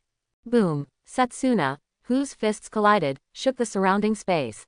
The terrifying shock wave spread, and the ground under Khan and Broly's feet collapsed instantly. Then, Paragus was shocked to see that his proud son Broly was thrown backwards in this fistfight, while Khan remained standing still, motionless. Tread. Broly, who flew upside down, adjusted his posture in the air, and then landed on both feet, plowing a long dent in the ground. After stabilizing his figure, Broly looked at Khan with shock in his eyes. In that punch just now, the powerful force from Khan's fist made his arm go numb. This is something Broly has never encountered before. Of course, this is what Khan kept. According to Khan's observation, Broly's normal combat power is around 1 billion, which is the result of his unremitting practice in Wampa for so many years. But in the face of Khan's normal combat power of hundreds of billions, it is extremely small. After the shock, Broly readjusted. Khan's strength made the blood of the Xuanchao blood boil in his body. Broly's fighting spirit was also burning at this moment. Aha! Broly let out another bestial growl and went on the attack. Come on, Broly, fight me. After 5 years of special training with Whis, Khan of course wanted to test his special training results. Broly is undoubtedly the best detection object. Brawly attacked with a charging posture, and Khan also took the initiative to bully him. In Paragus' eyes full of vicissitudes, Khan and Brawly fought hand to hand almost instantly. He just heard a muffled thud, and Brawly flew upside down again. After repelling Brawly with one move, Khan exploded and chased after him with extreme speed. Before Brawly could react from the blow just now, Khan's handsome and majestic face was already close at hand. Brawly immediately showed a look of panic. Then, in Brawly's pupils, Khan held a Qigong bomb and pressed it against his face. Boom! The Qigong bomb exploded, and Brawly was instantly blown away. This Saiyan's power is so strong. Seeing the almost one-sided battle situation, Paragus stepped back a few steps, his vicissitudes face full of shock. He seems to be. It was a miscalculation. He originally thought of killing people for profit, but looking at it now, it's not certain who will kill who. In the sky above Wampa, the fierce battle between Khan and Brawly is taking place. Brawly was pressed and beaten the whole time, but he was gradually adapting to Khan's power, and his fighting skills improved as the battle progressed. Khan could clearly sense that Brawly's chi was growing at a terrifying rate. Bang bang bang. After Khan pressed Brawly for a few minutes, Brawly's soaring energy finally surpassed Khan's normal combat power. Snapped. Brawly grabbed Khan's frontal punch with one hand and tilted his head back slightly. Immediately afterwards, bang, Brawly banged his head hard on Khan's. This bump did not affect Khan, but Brawly felt a stabbing pain on his forehead as if he had hit an iron plate. Competitive. Then come on, who is afraid of whom? Bang. Immediately, Khan also hit his head hard. Brawly was hit with stares on the spot. Even the grip on Khan's fist loosened. Ah, ah. Brawly's breath fluctuated a little because he was hit on the head by Khan. Khan tapped the void with his toes and came directly in front of Brawly, ready to give Brawly a heavy punch. As if sensing the danger, Brawly shook his head and opened his mouth. Boom! A dark green mouth light cannon blasted out, instantly swallowing Khan's head. However, even after receiving Brawly's mouth light cannon head-on, Khan still didn't have the slightest scar on his face. This time, Brawly was shocked again. His attacks seemed to have no effect on Khan at all. If that's all you have, you've let me down, Brawly. Puff. It was another heavy blow. Even the rough-skinned and thick-skinned Brawly was a bit unbearable, falling rapidly from the air at a 45-degree angle like a meteorite. Bang bang bang. After knocking down dozens of mountains along the way, Brawly was deeply embedded in the body of a mountain. The world seemed to be quiet at this moment. Bro, Brawly. Paragus sat down on the ground, his face full of disbelief. Before that, he never expected that Brawly would lose so badly. In the fierce battle with Khan just now, Brawly didn't even have the slightest advantage, and was suppressed and beaten by Khan the whole time. It is not an exaggeration to say that it was a unilateral attack. Thanks to Brawly's bloodline, rough skin and thick flesh, and the fact that he can increase his strength as the battle progresses, otherwise he wouldn't be able to withstand Khan's attack at all. Rumble. Suddenly, a violent and powerful aura swept across the world, the earth began to tremble, and the space trembled accordingly. The clouds in the sky and the sandstorm sweeping nearby were all shaken away by this violent and powerful aura. Khan took a closer look, and saw that Brawly's body embedded in the mountain began to tremble violently. And the mountain he inlaid collapsed at this moment like a building in an earthquake. Brawly's aura soared like a volcanic eruption at this moment. The entire Wampa star vibrated violently at this moment. Under Brawly's terrifying aura, the creatures on Wampa were so frightened that they shivered in their caves. Raging, wisps of dark green energy flames lingered around Brawly, his pupils began to shrink, and his rough face gradually became hideous and terrifying. As the giant ape in human form. In midair, Khan looked at Brawly with great interest as his breath continued to rise. Brawly was about to run away, but Paragus panicked first. In the past 30 years, Brawly would often go berserk because of seeing the moon and entering the humanoid giant ape form, and every time after Brawly went berserk, he would use the energy controller to quiet Brawly. Otherwise, the entire Wampa star would be destroyed by Brawly. At this moment, Paragus also realized that his plan of murdering and stealing money had failed, so he took out the remote control of the energy controller and pressed the button. Drip drip. As Paragus pressed a button on the remote, the power controller locked around Brawly's neck began to function. Kyla Kyla. The blue-white energy released from the energy controller instantly made Brawly extremely painful. Seeing this scene, Khan couldn't help but glance at Paragus. Use this kind of thing to control your son, you are such a good father, Paragus. Although the Brawly Paragus under the rage is indeed unable to stop, he can only rely on the energy controller to quiet Brawly. But if you use an energy controller to control Brawly's power, what's the difference with a beast? Either Paragus or Brawly. Paragus is a brute, and Brawly is treated like a brute. After a while of pain, Brawly, who was about to lose control, fell into a coma. Wampa Star, which was teetering under Brawly's berserk aura just now, also returned to calm. Coincidentally, Khan doesn't really want to fight anymore. Brawly is indeed a qualified opponent, but he can't control his strength. If he continues to fight, the entire Wampa Star will be destroyed. Khan doesn't want to repeat the experience of the universe spacecraft hitting a meteorite 5 years ago. Seeing that Brawly finally calmed down, the flustered Paragus let out a long sigh of relief. If it weren't for this energy controller, he would have died at Brawly's hands. Tread. Just as Paragus breathed a sigh of relief, the sound of footsteps landing reached his ears. Paragus' heart skipped a beat.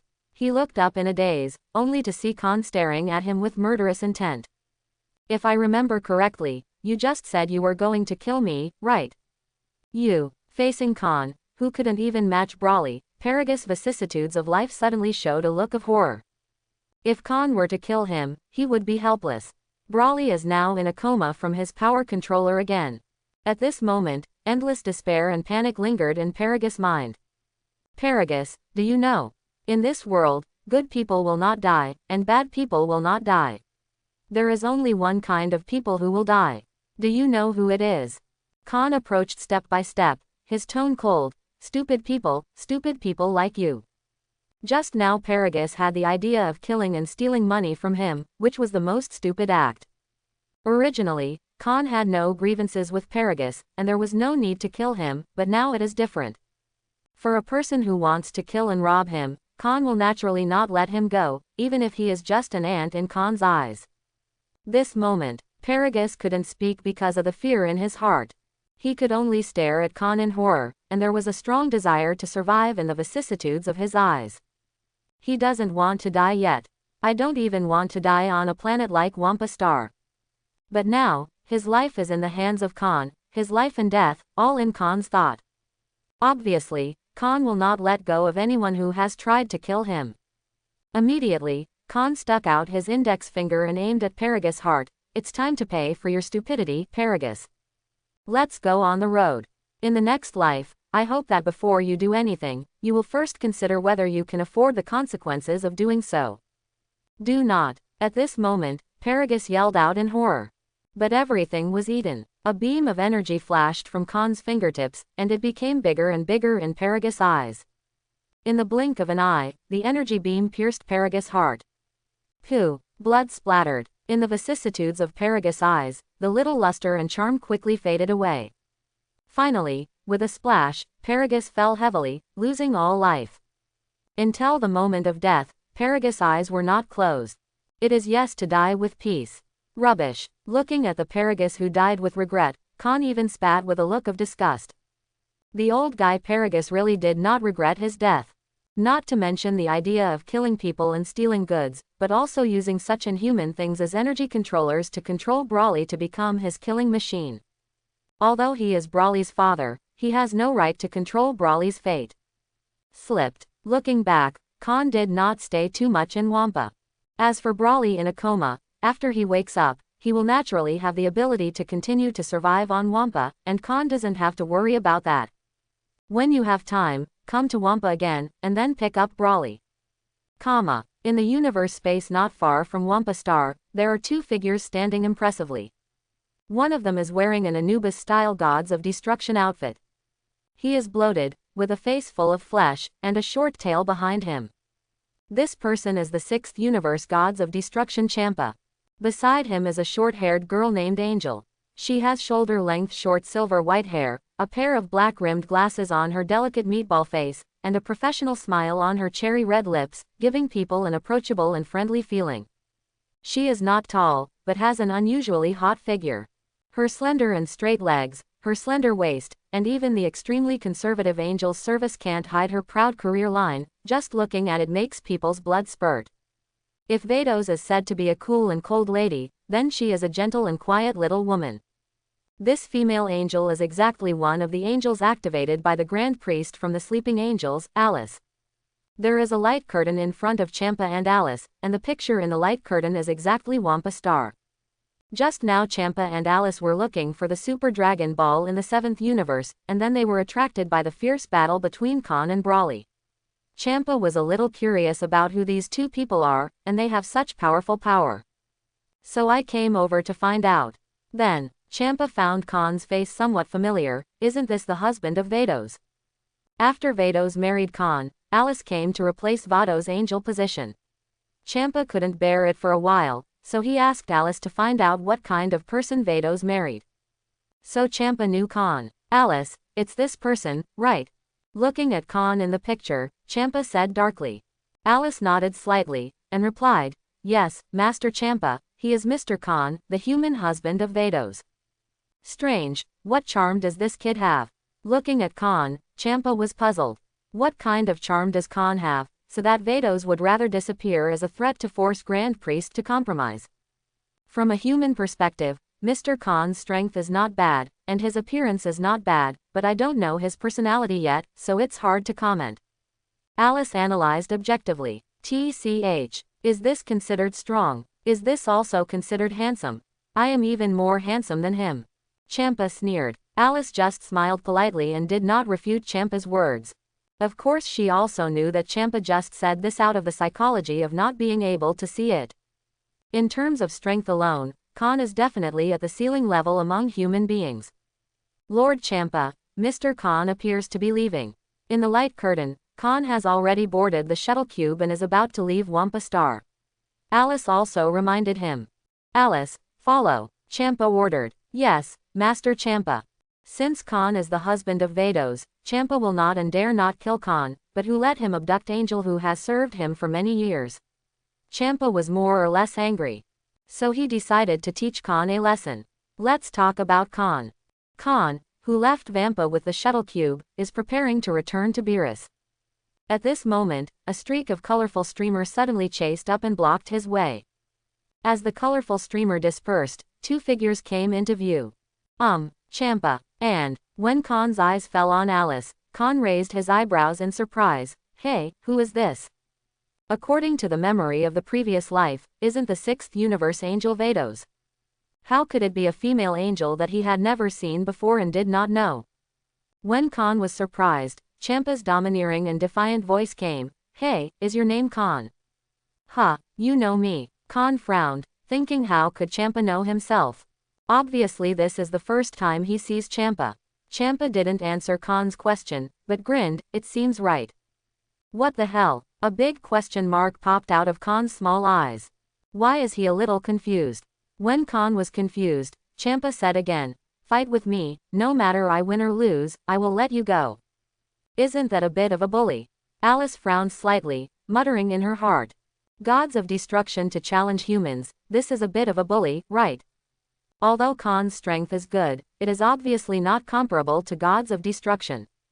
But Alice only talked in her heart, but she didn't say it out of her mouth. She is just an attendant, and she has no right to control what gods of destruction wants to do. What? Khan scratched his head. Champa, are you going to challenge me one-on-one? Although I don't know exactly what's going on, but if Champa wants to fight him one-on-one, Khan will naturally wish for it. He hasn't enjoyed the fight with Brawly just now, and his hands are still itchy now. As a result, when I fell asleep, someone sent a pillow, and Champa took the initiative to deliver it to my door. It just so happens that he can also use Champa to verify how far there is between his current strength and gods of destruction. You know me. Hearing Khan call out his name directly, Champa also felt a little surprised. It stands to reason that ordinary humans do not know the existence of gods of destruction. 6th universe gods of destruction Champa, may I not know? Khan said. Whispering sound. Champa pouted. It seems that Vados probably told him. But Champa can't care so much now. The challenge letter has been issued. If he backs down at this time, wouldn't he be forced to admit cowardice? How could Champa, who is gods of destruction, admit his counsel? Stop talking nonsense. Let's do it. Champa couldn't wait. Before I do it, may I ask? Khan didn't rush to do it. What's the matter with the angel beside you? Isn't the angel who serves you Vados? Whispering sound. It's okay if Khan doesn't mention it, but he won't get angry when he mentions Champa. Isn't Vados married to you? Why don't you ask why the angel who serves me is not Vados? Champa suspected that Khan must have asked this question on purpose to annoy him. Boy, you are courting death. Champa was furious, and immediately waved his claws, and threw a purple energy bomb containing destructive waves directly towards Khan. What the hell is going on? I stepped on the horse and just asked why the angel who serves you is not just Vados. Is it necessary to make such a big fuss? Khan was a little confused as to why Champa was suddenly angry, but he didn't have time to think about it. Call out. When the purple energy bomb blasted over, Khan quickly activated the shuttle cube, narrowly avoiding Champa's powerful blow. Then with a whoosh, it went straight into a nearby planet. Want to run? Alice, chase me. Alice sighed softly, and could only follow Champa's order. She tapped the angel staff in her hand, and the two of them turned into a stream of colorful light again and followed closely. This is a giant planet with a diameter 30 times that of the Earth. However, due to various factors such as the harsh environment and weather, and the scarcity of water sources, this planet has become an uninhabited planet. It's not that Khan is afraid of Champa so he wants to run away, it's simply because he doesn't have the conditions to survive in the vacuum of the universe, so even if he wants to fight Champa, he has to find a planet. Khan stood in the air, staring at the angry Champa, frowned and said, Champa, are you out of your mind? I just asked such a question, why are you crazy? Until now Khan has not figured out why Champa suddenly lost his temper.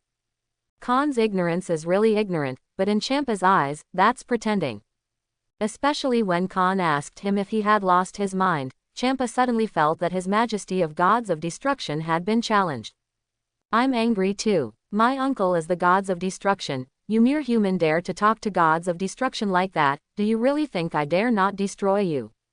Champa immediately trembled coldly. If it weren't for the fear that Vados would settle accounts with him afterwards, he really wanted to destroy Khan.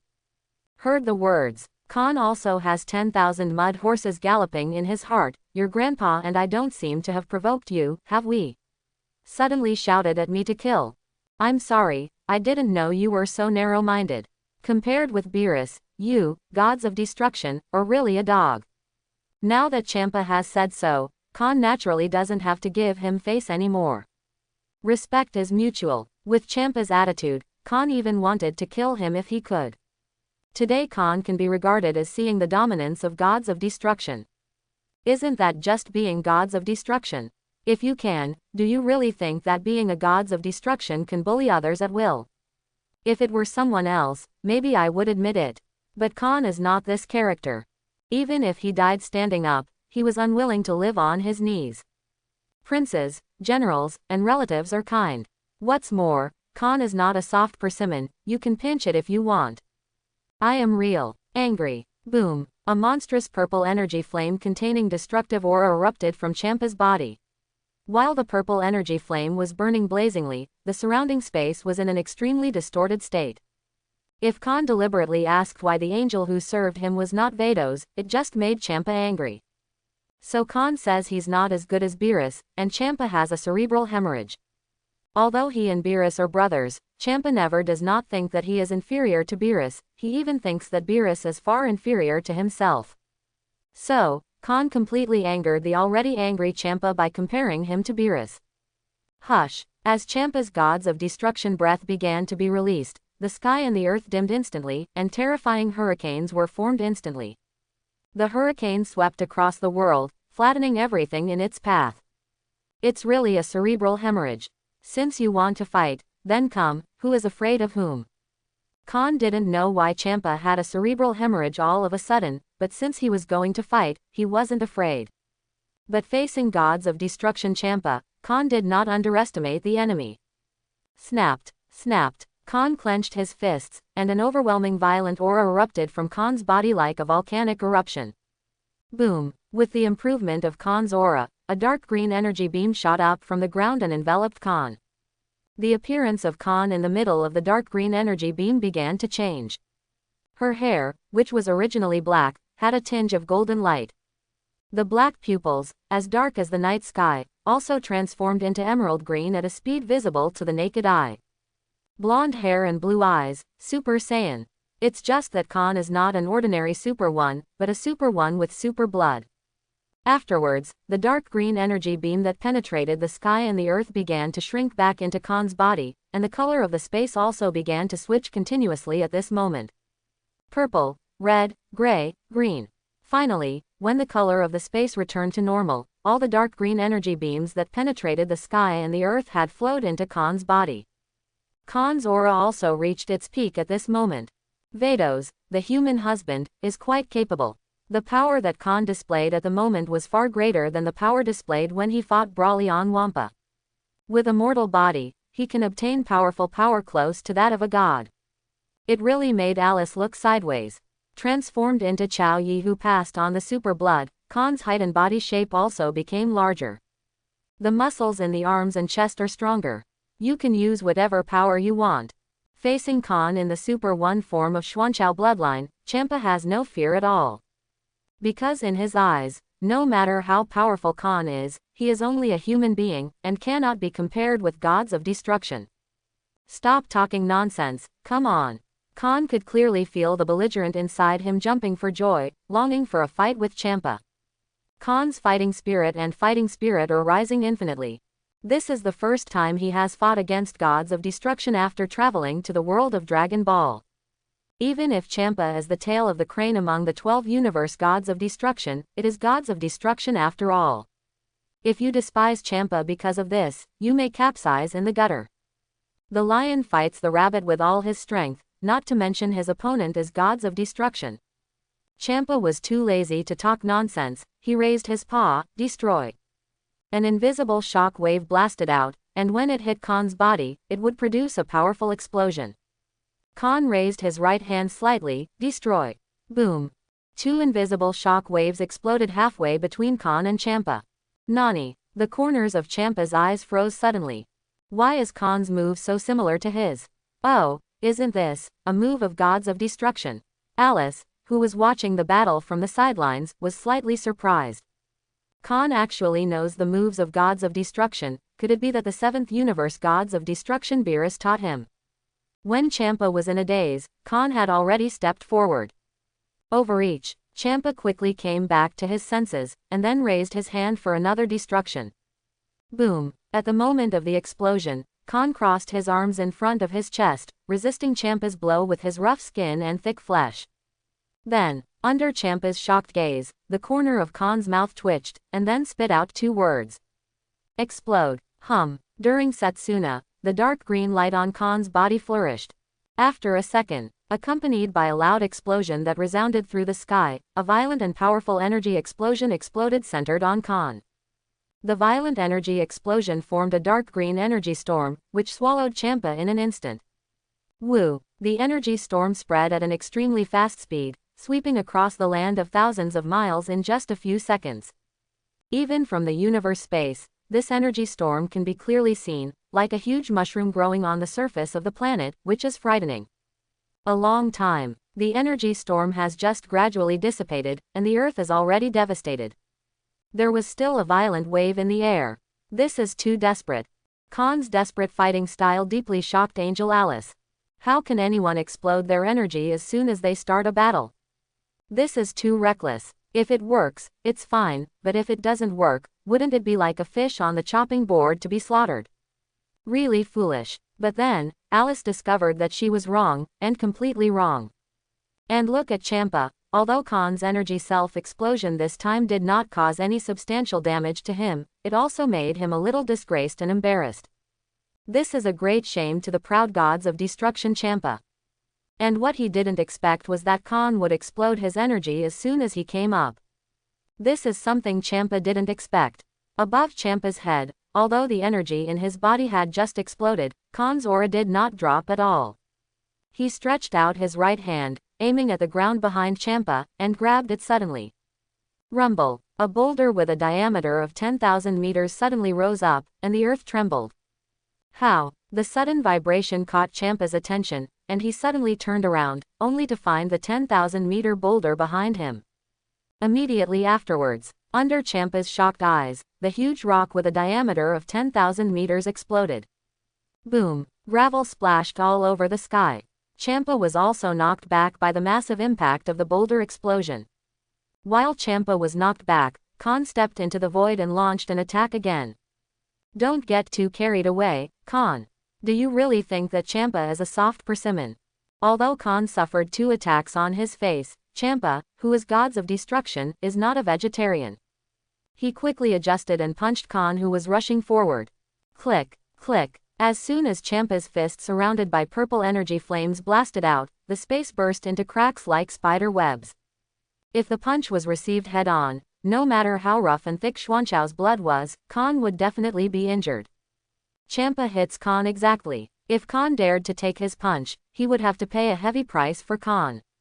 However, Khan really wasn't fooled. When Champa punched out, Khan appeared behind Champa with an instant transmission. Then, explode. When hearing these 2 words from behind, Champa's scalp exploded instantly. Boom! It was another violent energy explosion. Seeing Alice froze for a while, she parted her vermilion lips slightly, and said in surprise, "Is this husband, Vados, boundless in energy?" It just blew itself up, and now it blew up again, and the power was still undiminished. It's simply outrageous to open the door for outrageous mother, outrageous is home. Alice thought this time it should be Khan's limit. Result: the ensuing battle turned into this picture. Explode. Boom. Destroy. Boom. Comma. In this way, Champa was bombed by Khan more than a dozen times, which made his scalp numb. Alice was also taken aback.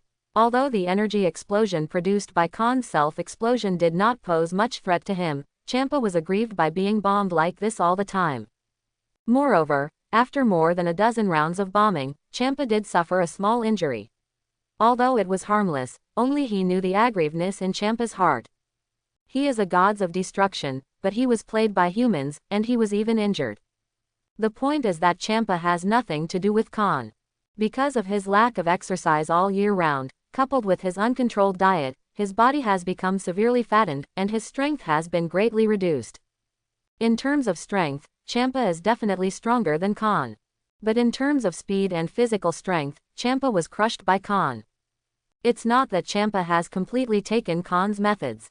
If he uses the real destructive power of gods of destruction, he can still deal with Khan. But doing so would surely draw Beerus' attention, something Champa didn't want. Otherwise, he wouldn't have been so aggrieved by Khan. After more than a dozen rounds of self-explosion bombing, although Khan intentionally controlled the range of the energy explosion, the entire planet was still on the verge of collapse. The surface of the planet has long since changed beyond recognition. One after another, the ravines spread to the end of the line of sight like spider webs. Raging, columns of hot magma broke through the ground and splashed into the air. Combined with the dim sky, it outlines a doomsday scene impressively. Those who didn't know thought they were in hell. Who? Champa gasped heavily, stared at Khan with dark eyes, and shouted angrily, "You despicable fool, do you dare to have a dignified battle with me?" If he was bombed by Khan again like this, he was not killed by Khan, but he was suffocated to death.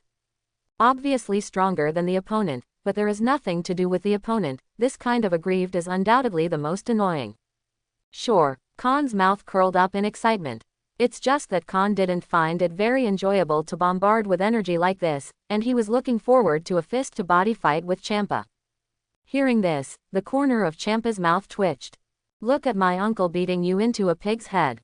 As long as he is not bombarded with Khan's endless energy, Champa is confident that he will never be as frustrated as before. After all, he's also gods of destruction. If you have the ability, I don't mind. The words fell. Khan exploded, and the golden energy flames swept out suddenly.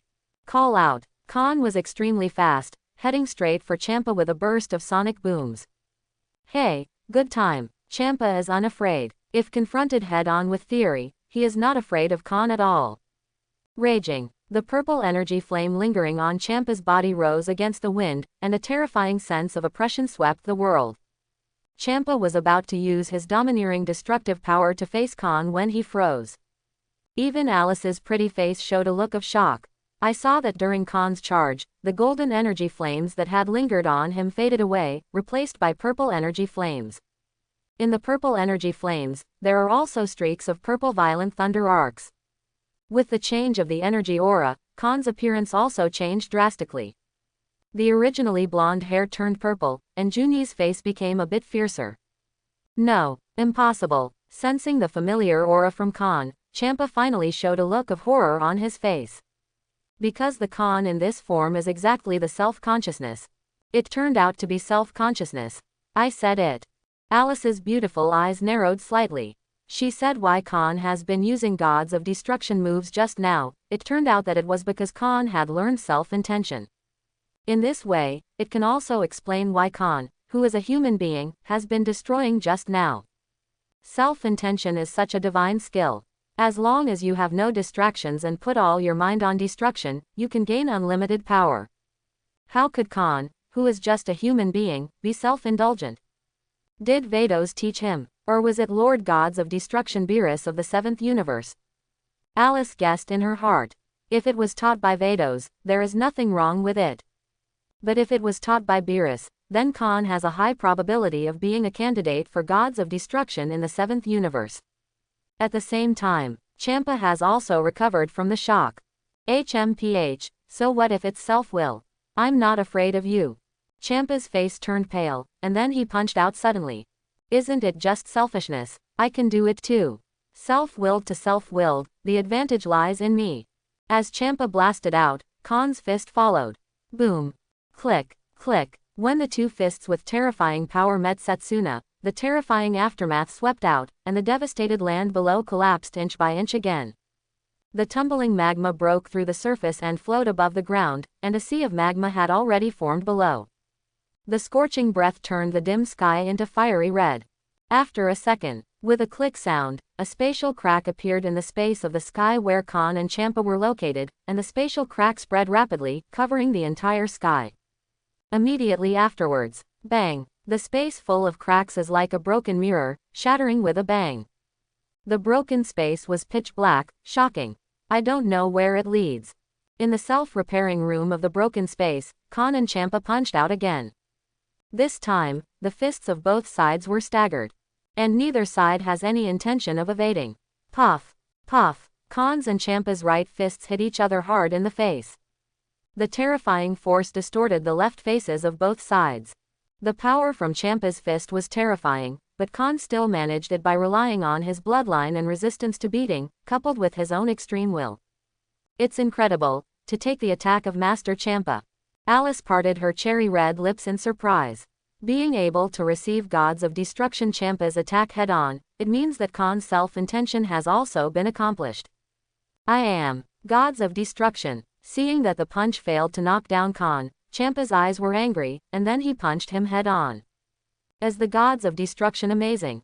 Even humans may not necessarily be weaker than the Gods of Destruction. Khan's fighting spirit was burning. Just now, he punched Champa hard, which made his strength increase. This is self-will, absorbing the opponent's attack and turning part of the power into one's own.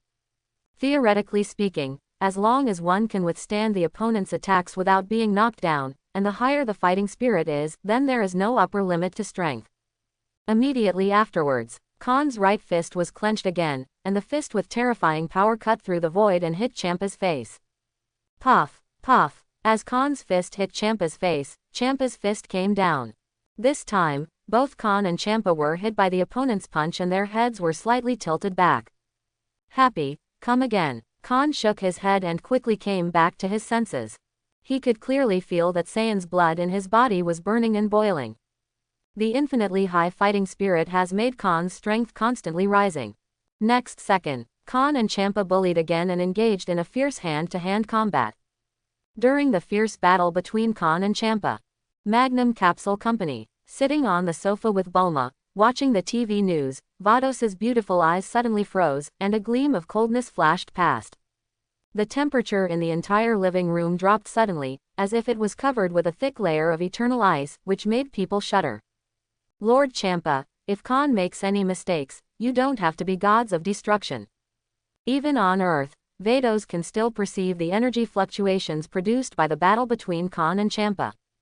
Vados, what's wrong? The sudden drop in temperature in the living room made Bulma shiver involuntarily. She glanced at Vados, only to realize that Vados had suddenly become extremely scary, so she asked. It's all right. Vados quickly returned to normal and smiled. By the way, Goku and the others have chased Dr. Gero. The TV news they watched just now was the situation of the battle in the small town of Nandu reported by war reporters who risked their lives. After Dr. Gero and Android 19 destroyed Nandu town, Son Goku and other Earth Z fighters arrived soon. After 1 year of special training on King Kai, and 4 years of special training in the Gravity Training Room and Spiritual Time Room after returning to Earth, Son Goku can already transform into Super Saiyan. Under Super 1 Son Goku's powerful strength, Android number 19 was killed, and Dr. Gero, who saw the situation was not good, fled immediately. Then Son Goku and others hunted down Dr. Gero. The reporter seems to have lost track, but I think if it's Goku-kun, it should be fine. Bulma said. That's it. Bang bang bang. The battle between Khan and Champa continues. There wasn't much skill in the fight between the two, it was just a confrontation of strength, punching to the flesh. The more he fights Champa, the more Khan burns. With the characteristic of infinite energy, even after fighting for so long, Khan still doesn't show any signs of fatigue. On the other hand, Champa was already out of breath at this time, and it was a little difficult to even breathe. His fat figure seriously affected his strength and physical strength. If this continues, Master Champa may be the first to be unable to hold on. Alice also sees Champa's weakness. Champa's physical strength is about to be exhausted, and he is already at the end of his strength. On the other hand, Khan is still fighting more and more courageously, and his breath shows no sign of declining but is still rising continuously. On the bright side, although Champa did not lose. But strictly speaking, Champa has already lost, and if he continues to fight, Champa will inevitably be unable to recover due to exhaustion. As predicted, bang bang bang, Champa gradually became unable to do what he wanted due to lack of physical strength. Khan greeted him with punches and punches on his face and body, but he almost didn't even have the strength to fight back. What's the matter? Aren't you very fierce just now? Can't you be more violent? Punch and punch greeted Champa, and Khan did not forget to torture Champa verbally. Naturally, he could tell that Champa was at the end of his battle. The fierce battle just now led to the accelerated consumption of Champa's meager physical strength. At this moment, Champa is powerless even if he wants to fight back. Can only be passively in the situation of being beaten, angry and hated. Puff! After another heavy punch from Khan, Champa's gloomy face completely darkened. He resisted Khan's punch, then glanced at his eyes full of anger, gritted his teeth and said, "Boy, you completely pissed me off, so I decided. Destroy you." Raging, the destructive energy that exudes destructive waves surges out of Champa's body, and the surrounding space presents an extremely distorted state. Oops. Seeing this scene, Alice secretly felt bad. It would be fine if Champa destroyed ordinary humans, but Khan is the husband of Vados. If he really destroyed Khan, then he doesn't need to be gods of destruction. After Champa is removed from gods of destruction status, Vados will definitely not let him go. Feeling the blowing breath of destruction, Khan frowned. The rabbit bites people in a hurry, let alone Champa who is gods of destruction. Maybe he has little physical strength left now, but it is still possible to use gods of destruction's ability to destroy Khan.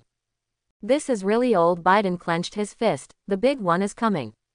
At this moment, Champa was full of anger. Even if he wanted to destroy himself in a fit of anger, it was not impossible.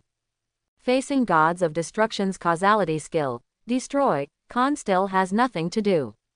Once locked, it can only wait for death.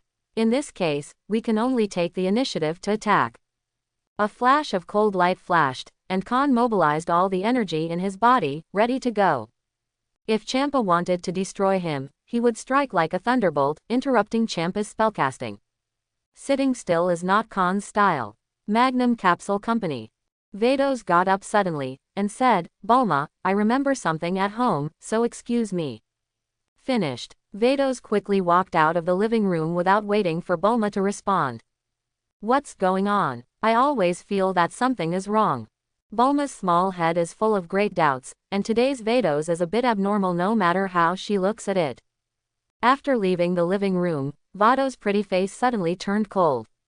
Immediately, with one move from Vados' universe, the angel staff flashed out. Boom! As the angel staff tapped the ground twice, Vados immediately turned into a rainbow of 7 colors and disappeared in the sky of the earth in an instant. Honey, hold on a little longer, I will never let anyone hurt you. Khan's life is threatened, completely angering Vados. The amiable and approachable Vados on weekdays has become extremely terrifying at this moment. Her pretty face was cold, and there was endless anger in her beautiful eyes. So what if Champa is her old club? If there is any mistake in Khan, she has a million ways to make Champa disappear from the world. At the same time, Whis from Beerus finally couldn't sit still. If he chose to stand by and watch, he might really have a big problem. No, the situation is going to get out of control if this continues. When Champa moved to kill Khan, Alice immediately felt bad. She has already noticed that Vados and Whis are rushing here as fast as possible. Khan is categorically indestructible, otherwise, Champa cannot afford the consequences. Right in front of Alice, Champa stood in the air, with a chilling purple energy flame burning all over his body. The heaven, earth and space trembled violently at this moment, as if fearing a certain terrifying existence. Khan is staring at Champa with full attention. If he makes any move, Khan will make a thunderous shot. Khan has absolute confidence that his fist lands on Champa before Champa raises his hand. The world, at this moment, unexpectedly became quiet. Only the gurgling sound of the tumbling sea of magma on the ground was telling the tense atmosphere at the moment. Hush! Suddenly, a gust of wind whizzed by, blowing Khan's hair. Champa's eyes full of anger blinked slightly, and then slowly raised his right hand. Seeing this, Khan is like a prehistoric beast, ready to go. Get ready to strike first before Champa destroys him. At this moment, in the sky above the heads of Khan and Champa, a purple spatial vortex suddenly appeared. Then a supreme figure emerged. He is not tall, with a kind face. He looks very harmless to humans and animals, and is approachable. But in him, there is a faint aura of a king who has always been in a high position, which makes people feel awe. This person, impressively, it is Chief Angel, Xeno's steward, Grand Priest. Oh, Champa was surprised, and he glanced at him. When he saw the comer clearly, Champa was so frightened that he broke out in cold sweat. The anger in his eyes dissipated at this moment, replaced by fear. Deep fear of the Grand Priest. Master, Grand Priest. Champa's pupils constricted. He had no idea that the battle between him and Khan would alarm the Grand Priest. Immediately, Champa didn't dare to neglect, hurriedly knelt down in the air trembling in the direction of the Grand Priest, no longer had the prestige just now. It turned out to be Lord Grand Priest. Alice hurried forward and bowed slightly, and said respectfully, I have met Mr. Grand Priest. Grand Priest. At this moment, Khan's heart was shocked beyond measure. He also did not expect that the Grand Priest would suddenly descend on the battlefield between him and Champa. Whatever the purpose of the Grand Priest's visit, one thing is clear. The Grand Priest must have come to stop him and Champa. Watching the figure of Grand Priest, Khan felt an invisible and infinite pressure. Is this the #1 powerhouse in the universe? It's so perverted. Only when he personally felt the invisible terrifying pressure from Grand Priest, did Khan feel the horror of Grand Priest intimately. Under the pressure of Grand Priest, even his desire to make a move was completely extinguished. Come to yourself. When Khan looked at Grand Priest again, Grand Priest's eyes also fell on him. Mr. Khan, you can leave first. Grand Priest said with a faint smile on his face. Hearing this, Khan was stunned. After a little hesitation, Khan cupped his hands and said, in that case, let's take my leave first. The Grand Priest has come, and the battle between him and Champa is obviously not going to go on, and the Grand Priest has given him a step. Khan is not such an ignorant person. Grand Priest gave the steps, can he not go down? Immediately, Khan summoned the shuttle cube and left directly. After Khan left, Grand Priest turned his attention to Champa.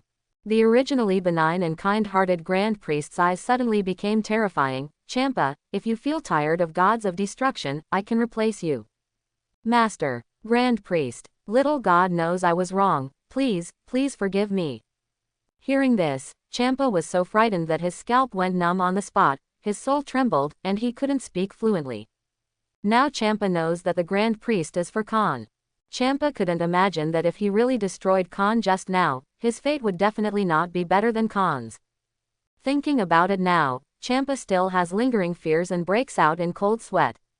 From now on, stop embarrassing Mr. Khan. After leaving these words, Grand Priest left with the disappearance of the space vortex. The purpose of the Grand Priest's arrival this time is very simple, to save Khan. If Khan is dead, and if Vados can't think about it for a while, he will take the initiative to violate Angel's principles and disappear, then 10 times of Champa's death will not be worth 1 Vados. So, in order to prevent any Angel from disappearing due to Champa's impulse, the Grand Priest had to come in person. Even if it's a problem child like Myers, Angel, Grand Priest doesn't want to lose, let alone Vados. After Grand Priest left, Champa was still in shock, and his body and mind were tense due to excessive tension. Boom, boom. Champa could even hear her own heart beating from the stress. Originally, he just wanted to teach Khan a lesson, but who would have thought that even the Grand Priest would come forward? Master Champa, Alice called softly. Even so, Champa was shocked like a frightened bird. Realizing that Alice called him, Champa was secretly relieved. Immediately, Champa's ears dropped, and he said dejectedly, Alice, let's go back to the 6th universe. Starting today, Champa dare not provoke Khan anymore. Otherwise, let alone the position of gods of destruction, whether his life can be saved is still a big question mark. Call. In the universe space, Vados has stopped and heaved a long sigh of relief. If the Grand Priest hadn't come to stop Champa, she promised that Champa would never return to the 6th universe without incident like now. Only, a cold light flashed in Vados' beautiful eyes. Master Champa, this matter is not over yet. Khan's crisis is resolved, but today's business is not over yet. Don't hit Champa well, he doesn't know why the flowers are so red. When she has time someday, she will go back to the 6th universe in person. But right now, thinking that Khan is going back to Earth soon, Vados didn't chase Champa anymore, and turned around and returned to Earth. The other side. After Khan drove the shuttle away from the crumbling planet, he ran into Whis soon after. Mr. Khan, I am relieved to see that you are fine. Seeing that Khan came back safe and sound, Whis also secretly heaved a sigh of relief. Khan shrugged and said, it's not that easy to kill me. Even if the Grand Priest doesn't come, Champa might not be able to kill me. Whis was noncommittal. Immediately he said, it's also beyond my expectation that the Grand Priest will come in person, but it's also reasonable.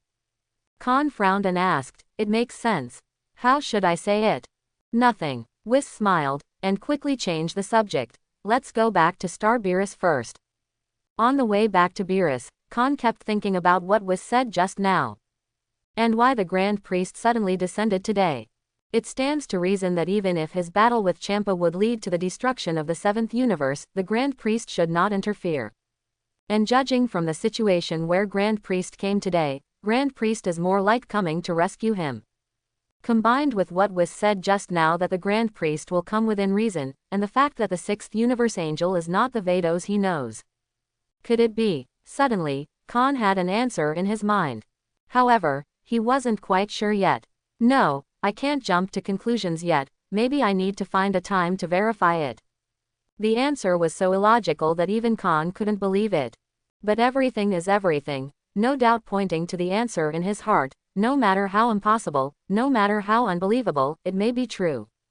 Mr. Khan, what are you thinking?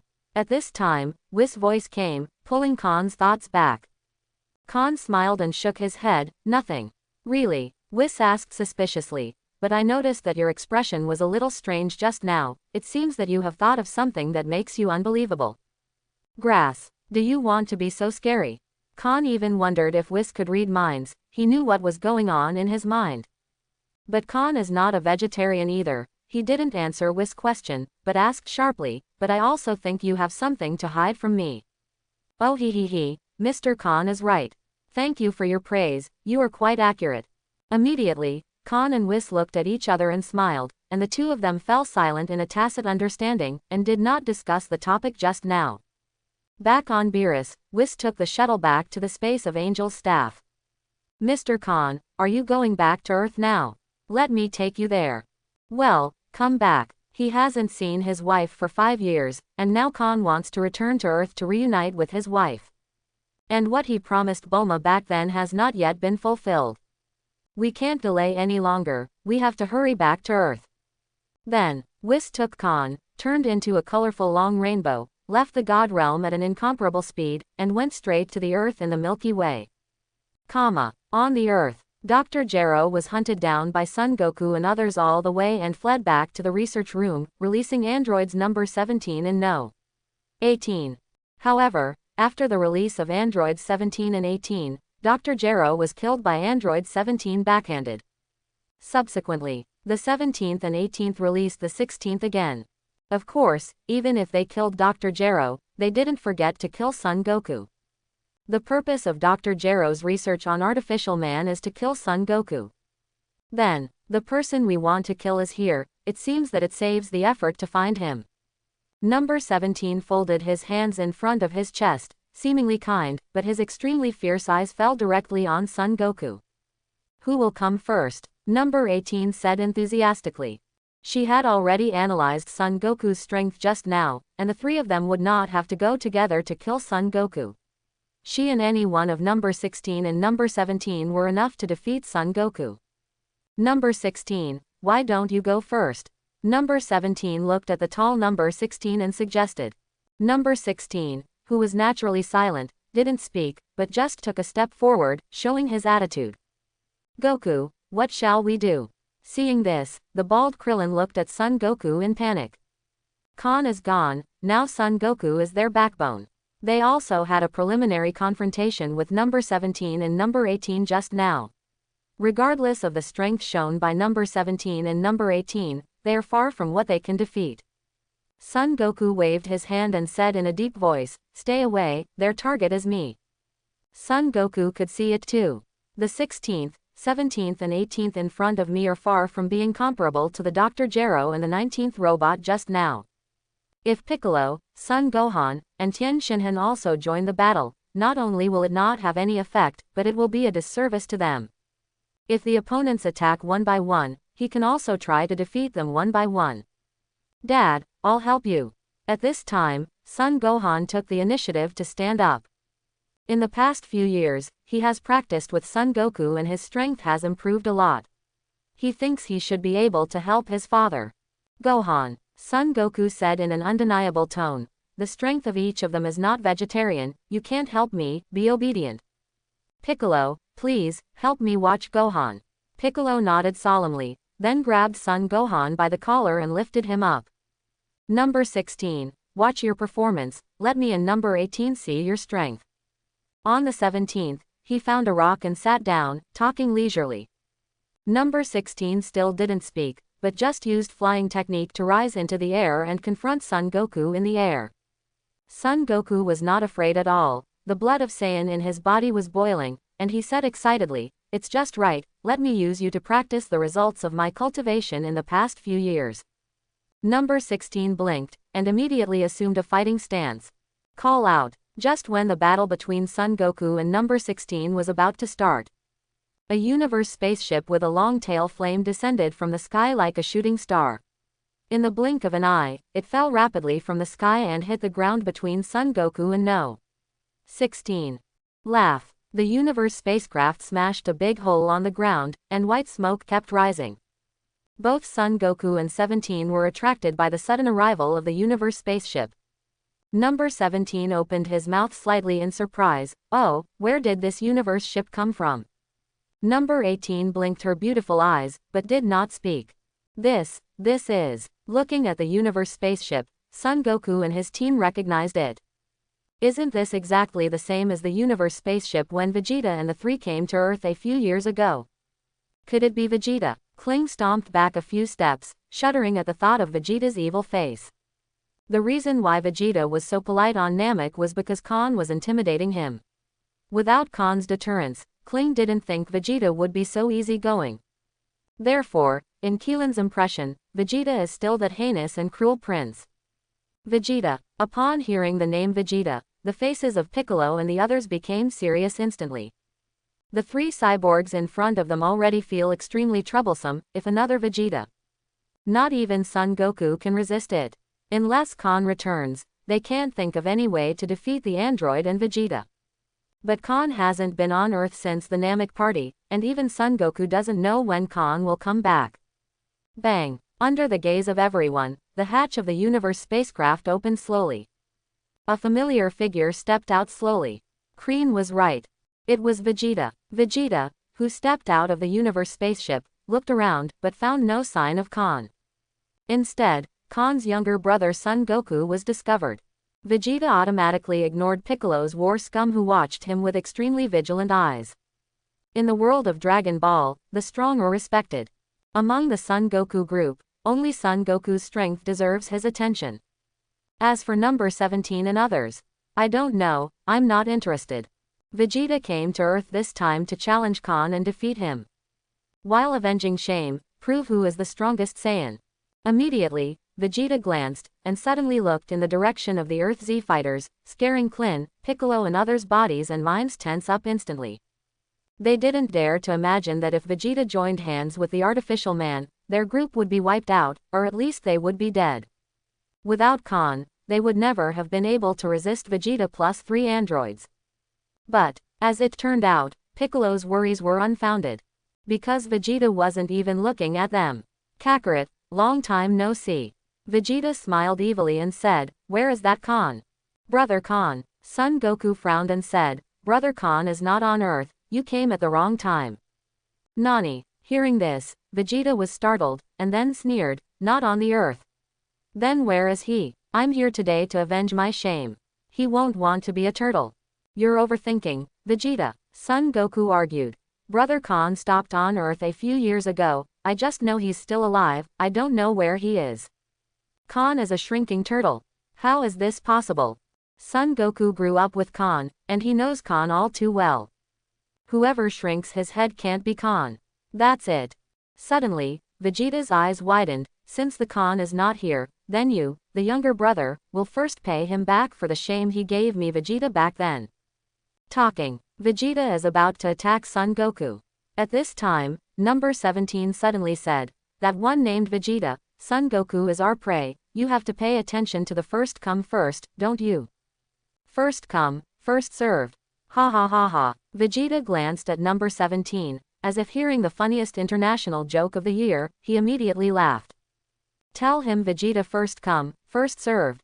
Immediately, Vegeta made his classic deflated gesture, and said arrogantly, "I am a dignified Saiyan prince, Vegeta, you tell me that you come first come first. If you don't like this prince, you can go with Kakarot, and this prince will take it all." "What an arrogant and annoying guy," number 18 said with a look of disgust. While she doesn't mind giving Vegeta a lesson, it doesn't seem necessary. Number 17 then said, "Number 18, forget it.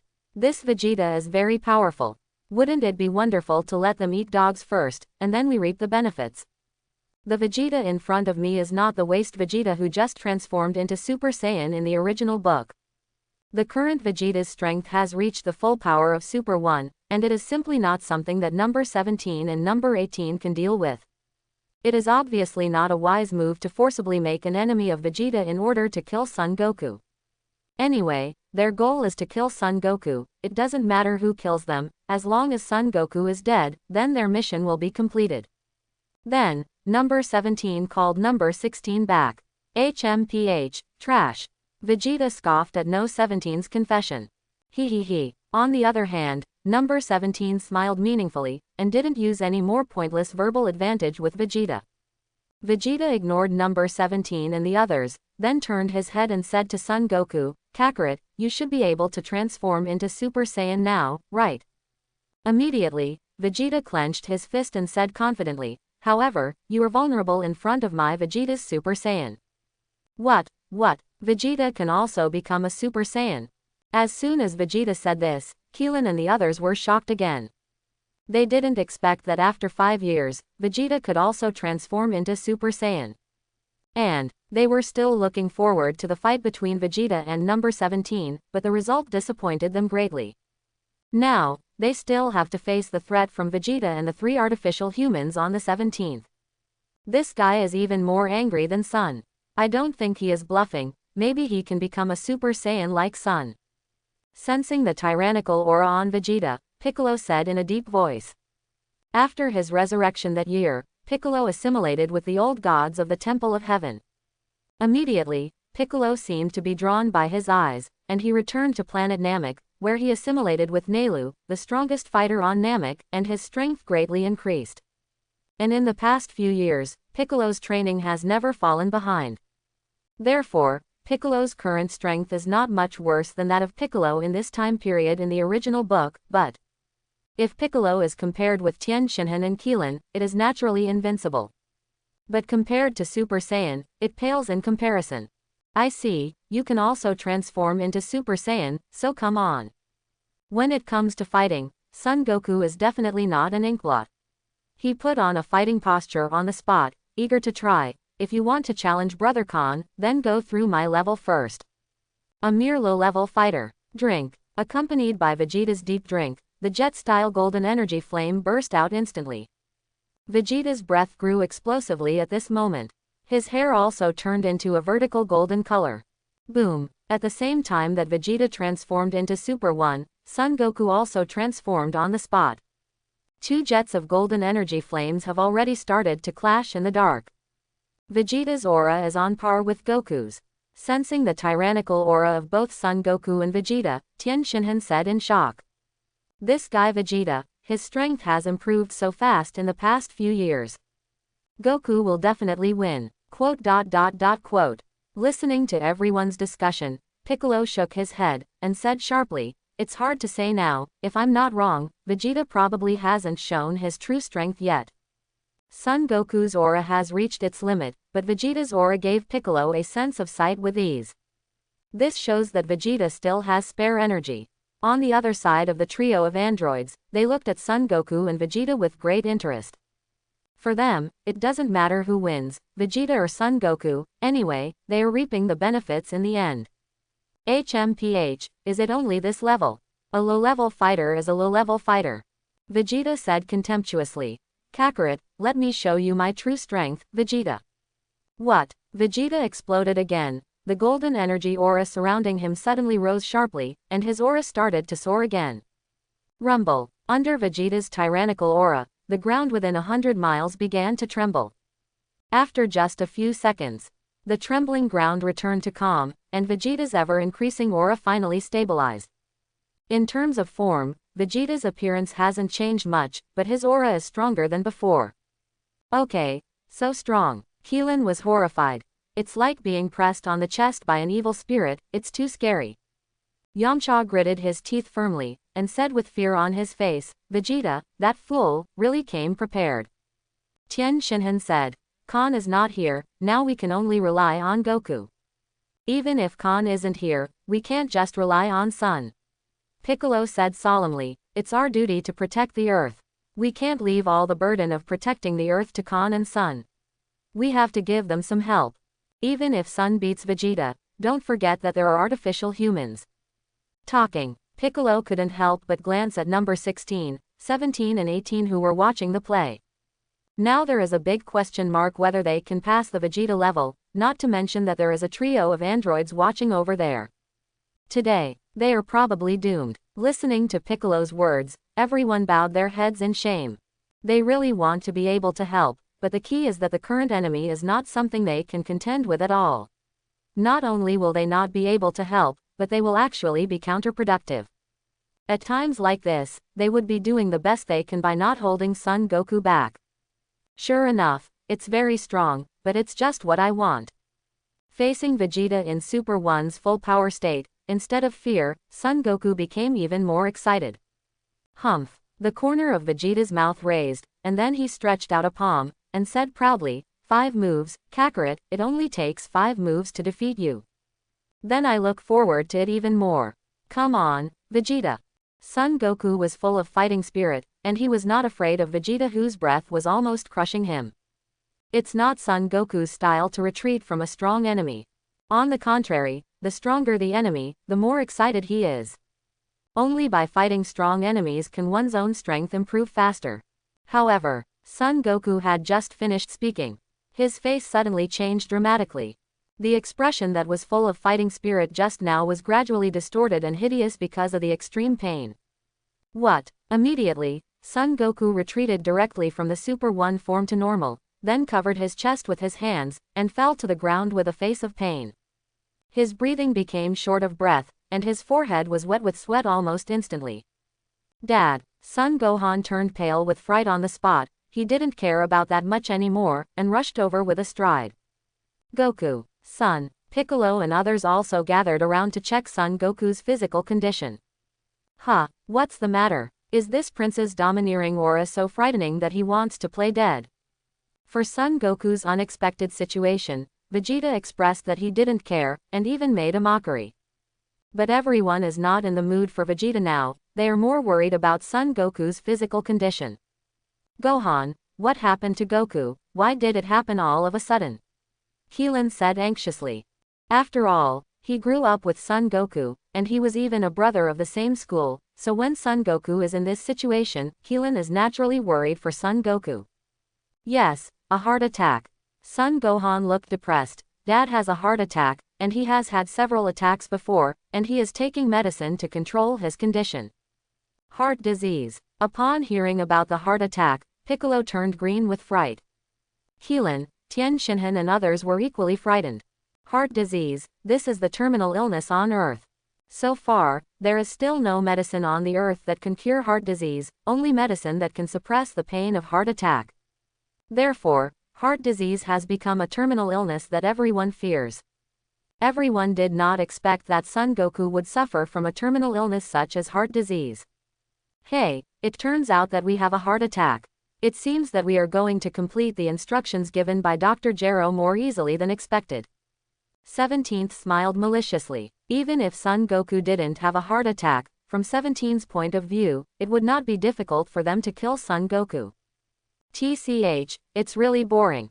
Vegeta didn't care about Son Goku's life or death at all. Since Son Goku lost the ability to fight due to a heart attack, he'd better wait for Khan to come back. As for killing Son Goku, Vegeta felt it was completely unnecessary. With a terminal illness like a heart attack, even if he doesn't kill Son Goku himself will die. What's more, there are 3 people on the 17th watching over there. Whether Son Goku can see the sun tomorrow is another matter, so he doesn't have to do anything extra. At this time, 17 stood up and said to Vegeta, Mr. Vegeta, aren't you going to kill Son Goku? Vegeta crossed his arms and said casually, I'm not interested in Kakarot's life. Chapter 51. Dad. Seeing the pain Son Gohan burst into tears. Gohan, you send Son back first, leave this to us. At this time, Piccolo is still relatively calm. The immediate priority is to send Son Goku away first. Although the probability of them defeating the artificial man is very low, at least they can buy some time. Keelan also echoed. Piccolo is right, Gohan, you take Goku and go first, we have to stand up here. He. Just when Son Gohan was about to take Son Goku back, a cold laugh suddenly came. Everyone looked up, only to see artificial people 16, 17 and 18 walking side by side with malicious intentions. 17th sneered, we didn't agree to let Son Goku go. Asshole. Piccolo, Tien Shinhan, Yamcha, Keelan and Dumpling stood up one after another, standing in front of Son Goku and Son Gohan. Piccolo ordered, Gohan, go. It is good. Son Gohan didn't dare to be negligent, he directly picked up Son Goku, and the flying technique was unleashed, flying towards the horizon. When he was on Namek, he had witnessed his father die once, and he didn't want to have such an experience again. Can you get away? Number 17 glanced at it. Immediately. Call out. The figure of number 18 on the side swept away and chased after Son Gohan directly. I didn't say let you go. Piccolo's figure also swept away, directly stopping No. 18. Then you can stop and try. No 18's vermilion lips curled up in a disdainful arc, Her jade hands lightly brushed the golden bangs on her forehead, and then she struck out suddenly. Puff! Before Piccolo could react, he was directly kicked in the arm by No. 18. After clearing away Piccolo, who was blocking the road, number 18 exploded with full speed and overtook Son Gohan in the blink of an eye. Go back to me. Boom. On the 18th, an upside-down golden hook kicked Son Gohan and Son Gohan out of the air. These fools. This time, the faces of Keelan, Tien Shinhan and others completely darkened. It seems that on the 17th they don't intend to let Son Goku leave at all. Do you choose to entrust Son Goku's life to us, or do you plan to die here with Son Goku? I am very kind and give you a chance to choose your own destiny. 17 joked. Their goal is only Son Goku, but if Piccolo and the others plan to save Son Goku, he doesn't mind killing Piccolo and others together.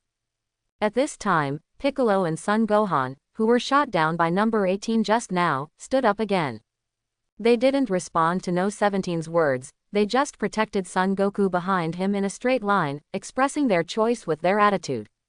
It is impossible for them to leave it here and escape by themselves. Even at the cost of their lives, they have to protect Son Goku from a heart attack. It seems that you have already made a choice. Number 17 glanced at number 16 beside him, and said, Number 16, do you want to play? Number 16 blinked and said, I won't take advantage of others' danger and wait for Son Goku to recover from his illness before fighting him. Well, it seems that you are really a bit old-fashioned. For the silent and rigid number 16, number 17 expressed some headaches. He didn't think so much, he just wanted to kill Son Goku quickly, and then travel around the world freely. Number 18, let's go together. No problem, I also want to end quickly. Then, the 17th and 18th began a joint attack. Coming. Seeing that number 17 and number 18 shot at the same time, Piccolo instantly felt like a formidable enemy. Son Gohan transforms directly into Super Saiyan. If you want to hurt Son Goku, you have to step over his dead body first. Games start. Number 17 sneered, and then attacked Keelan first. Under the crushing power of number 17, Keelan was kicked flying. Bang bang bang. On the 17th and 18th, it was like no man's land. The defense line built by Piccolo, Son Gohan and others collapsed instantly under the attack of the 17th and 18th. Only Piccolo and Son Gohan, who turned into Super 1, can resist a little. But Piccolo also quickly lost. His strength is very strong compared to Tien Shinhan and others, but he is not enough in front of No. 17. Piccolo resisted for only a few minutes before being defeated by number 17, unable to rise again. Of the Earth Z fighters, only Super 1 Son Gohan is still struggling under the fierce attack of the 18th. Ah da da da. Son Gohan, who is eager to protect his father, erupted with a powerful force that made number 18 look at him, and even reversed the situation for a while, and number 18 gradually fell into a disadvantage. Number 18, do you need help? Unnecessary. Although number 18 seemed to be at a disadvantage, she was able to defend with ease, and even if she couldn't avoid the attack, she could force it. Son Gohan's offensive seemed violent, but it didn't cause any threat or injury to her. You are not allowed to hurt my father. Son Gohan let out a roar, and directly raised his right fist to hit No 18's side face head on. Then you come and try to protect it. While speaking, number 18 stretched out his left hand, intending to slap Son Gohan's fist off, and then counterattacked Son Gohan while Son Gohan exposed the gap in the middle.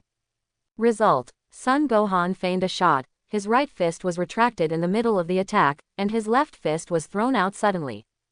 Puff! Number 18 received a solid punch in the right cheek. While number 18 was stiff, Son Gohan stretched out his hands and fired a Qigong cannon at No 18's head.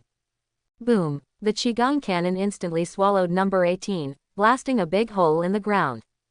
Oh! Seeing this scene, Vegeta raised his eyebrows, and said slightly surprised, Kakarot, the son, is quite capable. But that's about it. If Son Gohan confronts him, Vegeta guarantees that Son Gohan will not have any chance to fight back. Woo woo woo. When the smoke cleared, the figure of number 18 reappeared in Son Gohan's sight. I saw number 18 standing in the big pit, not even a speck of dust on his body. Number 18 pushed the bangs on his forehead behind his ears, and then raised his beautiful blue eyes slightly. Is it only to this extent? Heard the words. Son Gohan immediately showed a look of panic. His attack has no effect on number 18 at all. Puff. While Son Gohan was in shock, number 18 rushed forward like lightning, and the fist containing terrifying power had already sunk deeply into his abdomen. After being hit hard by this, Son Gohan's face suddenly turned ferocious, and he returned to normal. Immediately, number 18 spun a punch in the air, turned back and kicked Son Gohan hard on the back of the head. Thump. Son Gohan fell from the sky, badly injured and out of breath. Can't do it again. So far, except for Son Goku who had a heart attack, under the strong strength of number 17 and number 18, they all lost. Woo. Gohan. Son Goku wanted to help, but the torment of the disease made him so miserable that he couldn't even protect himself, let alone fight. Son Goku, you better take care of yourself first. Suddenly, No 17's icy voice came, and Son Goku looked up with difficulty, only to see number 17 with a cold expression, staring at him with murderous intent. Sorry Son Goku, I had to kill you because of Dr. Gero's orders. Looking at Son Goku who was suffering from the pain, number 17 showed no mercy. Because in his eyes, whether Son Goku had a heart attack or not, he had to die. Goku, Goku, no one can stop them. If Khan was here, maybe it could change the situation. Quote. Looking at Son Goku who is like a fish on a chopping board, the Z fighters are both angry and desperate. Their strength is regarded as the top masters among the Earthlings, but in front of Saiyan and artificial humans, they seem so pale and vulnerable. Watching this scene, Vegeta remembered the past again. When he, Nappa and Raditz came to the Earth, the Z fighters were beaten mercilessly like now, and Son Goku's life was threatened. Then, Khan appeared. During Satsuna, Vegeta's psychological shadow came up. Whispering sound. Vegeta curled his lips, it was different now. Now he is no longer the weak self he was then. Vegeta is confident, now that he has a powerful force no less than Khan, there is no need to be afraid of Khan. Number 17 stretched out his right hand, and a golden Qigong bomb quickly condensed, exuding the breath of death. The annoying flies have been cleaned up, and now no one can save your life, Son Goku. No. 16, number 18, and Vegeta all watched this scene expressionlessly. The Z fighters, on the other hand, looked desperate and helpless. Could it be? Are they going to watch Son Goku being slaughtered and powerless like they were a few years ago? Dad. Son Goku's immature face is full of unwillingness and anger. He is now seriously injured and has no ability to continue fighting. There is only one way to save Son Goku. And the only person Son Gohan could think of. Goodbye, Son Goku. Boom. As the voice fell, the Qigong bullet in No 17's palm came out and went straight to Son Goku. Son Gohan's pupils widened and he yelled hysterically, Khan. Uncle. Boom. Just when the Qigong bomb on the 17th was about to fall on Son Goku's body, the Qigong bomb was suddenly sent flying, drawing a perfect parabola in the air. Eventually a mountain was raised to the ground. How? The sudden change made number 17 frown. Coming. At this moment, Vegeta's body and mind suddenly tensed up, as if he was facing an enemy. He looked around, trying to spot Khan. What happened? No 17's Qigong bomb suddenly disappeared, which also made number 16 and number 18 feel a little uneasy. It's Khan. Keelan, who was originally desperate, burst into ecstasy in an instant. Khan must be back. Where is Khan? Others looked around too, but they didn't see Khan at all. I want to see who dares to touch my younger brother. Just when everyone was looking for Khan's figure, a domineering voice sounded from everyone's ears. There was a trace of anger in the domineering voice. Immediately afterwards, Son Gohan shifted his gaze, and a stalwart figure, like a divine soldier descending from heaven, entered his line of sight. He was wearing an orange practice uniform, tall and straight, and his resolute yet majestic face exuded an invisible sense of oppression and arrogance. When he saw the face clearly, Son Gohan shouted in surprise, Uncle Khan. Really Khan? Vegeta was shocked, and then followed Son Gohan's line of sight. I saw Khan, whom he couldn't find anywhere just now, appeared in front of Son Goku at some point. He just stood there quietly, giving people an insurmountable sense of déjà vu. Khan, really Khan, he, ask yourself how lucky you are. Kling and Yamcha know Khan's style of doing things all too well. Khan returns, and whether these artificial people on the 17th can see the sun of tomorrow is a question. Khan's return undoubtedly gave the desperate Z fighters a shot in the arm. In their minds, as long as Khan shows up, all problems will be fine. At the same time, number 17 also turned around abruptly, only to see Khan looking down at him with a cold face. In front of Khan's tall and straight figure, the slightly thin number 17 is like a child standing in front of an adult. The difference in height and figure between the two forms a visual impact. Just now, you brat wanted to kill my dear brother. Boom. Between Setsuna, a terrifying and suffocating sense of oppression hit his face, and an extremely dangerous breath surged into his heart. Number 17 felt his mind was about to burst. He stomped back a few steps, and said solemnly, "You are Khan." Regarding Khan's personal information, Dr. Gero has also joined their program, so the artificial people on the 17th still know a little about Khan. But in the information Dr. Gero gave them, Khan is not so powerful.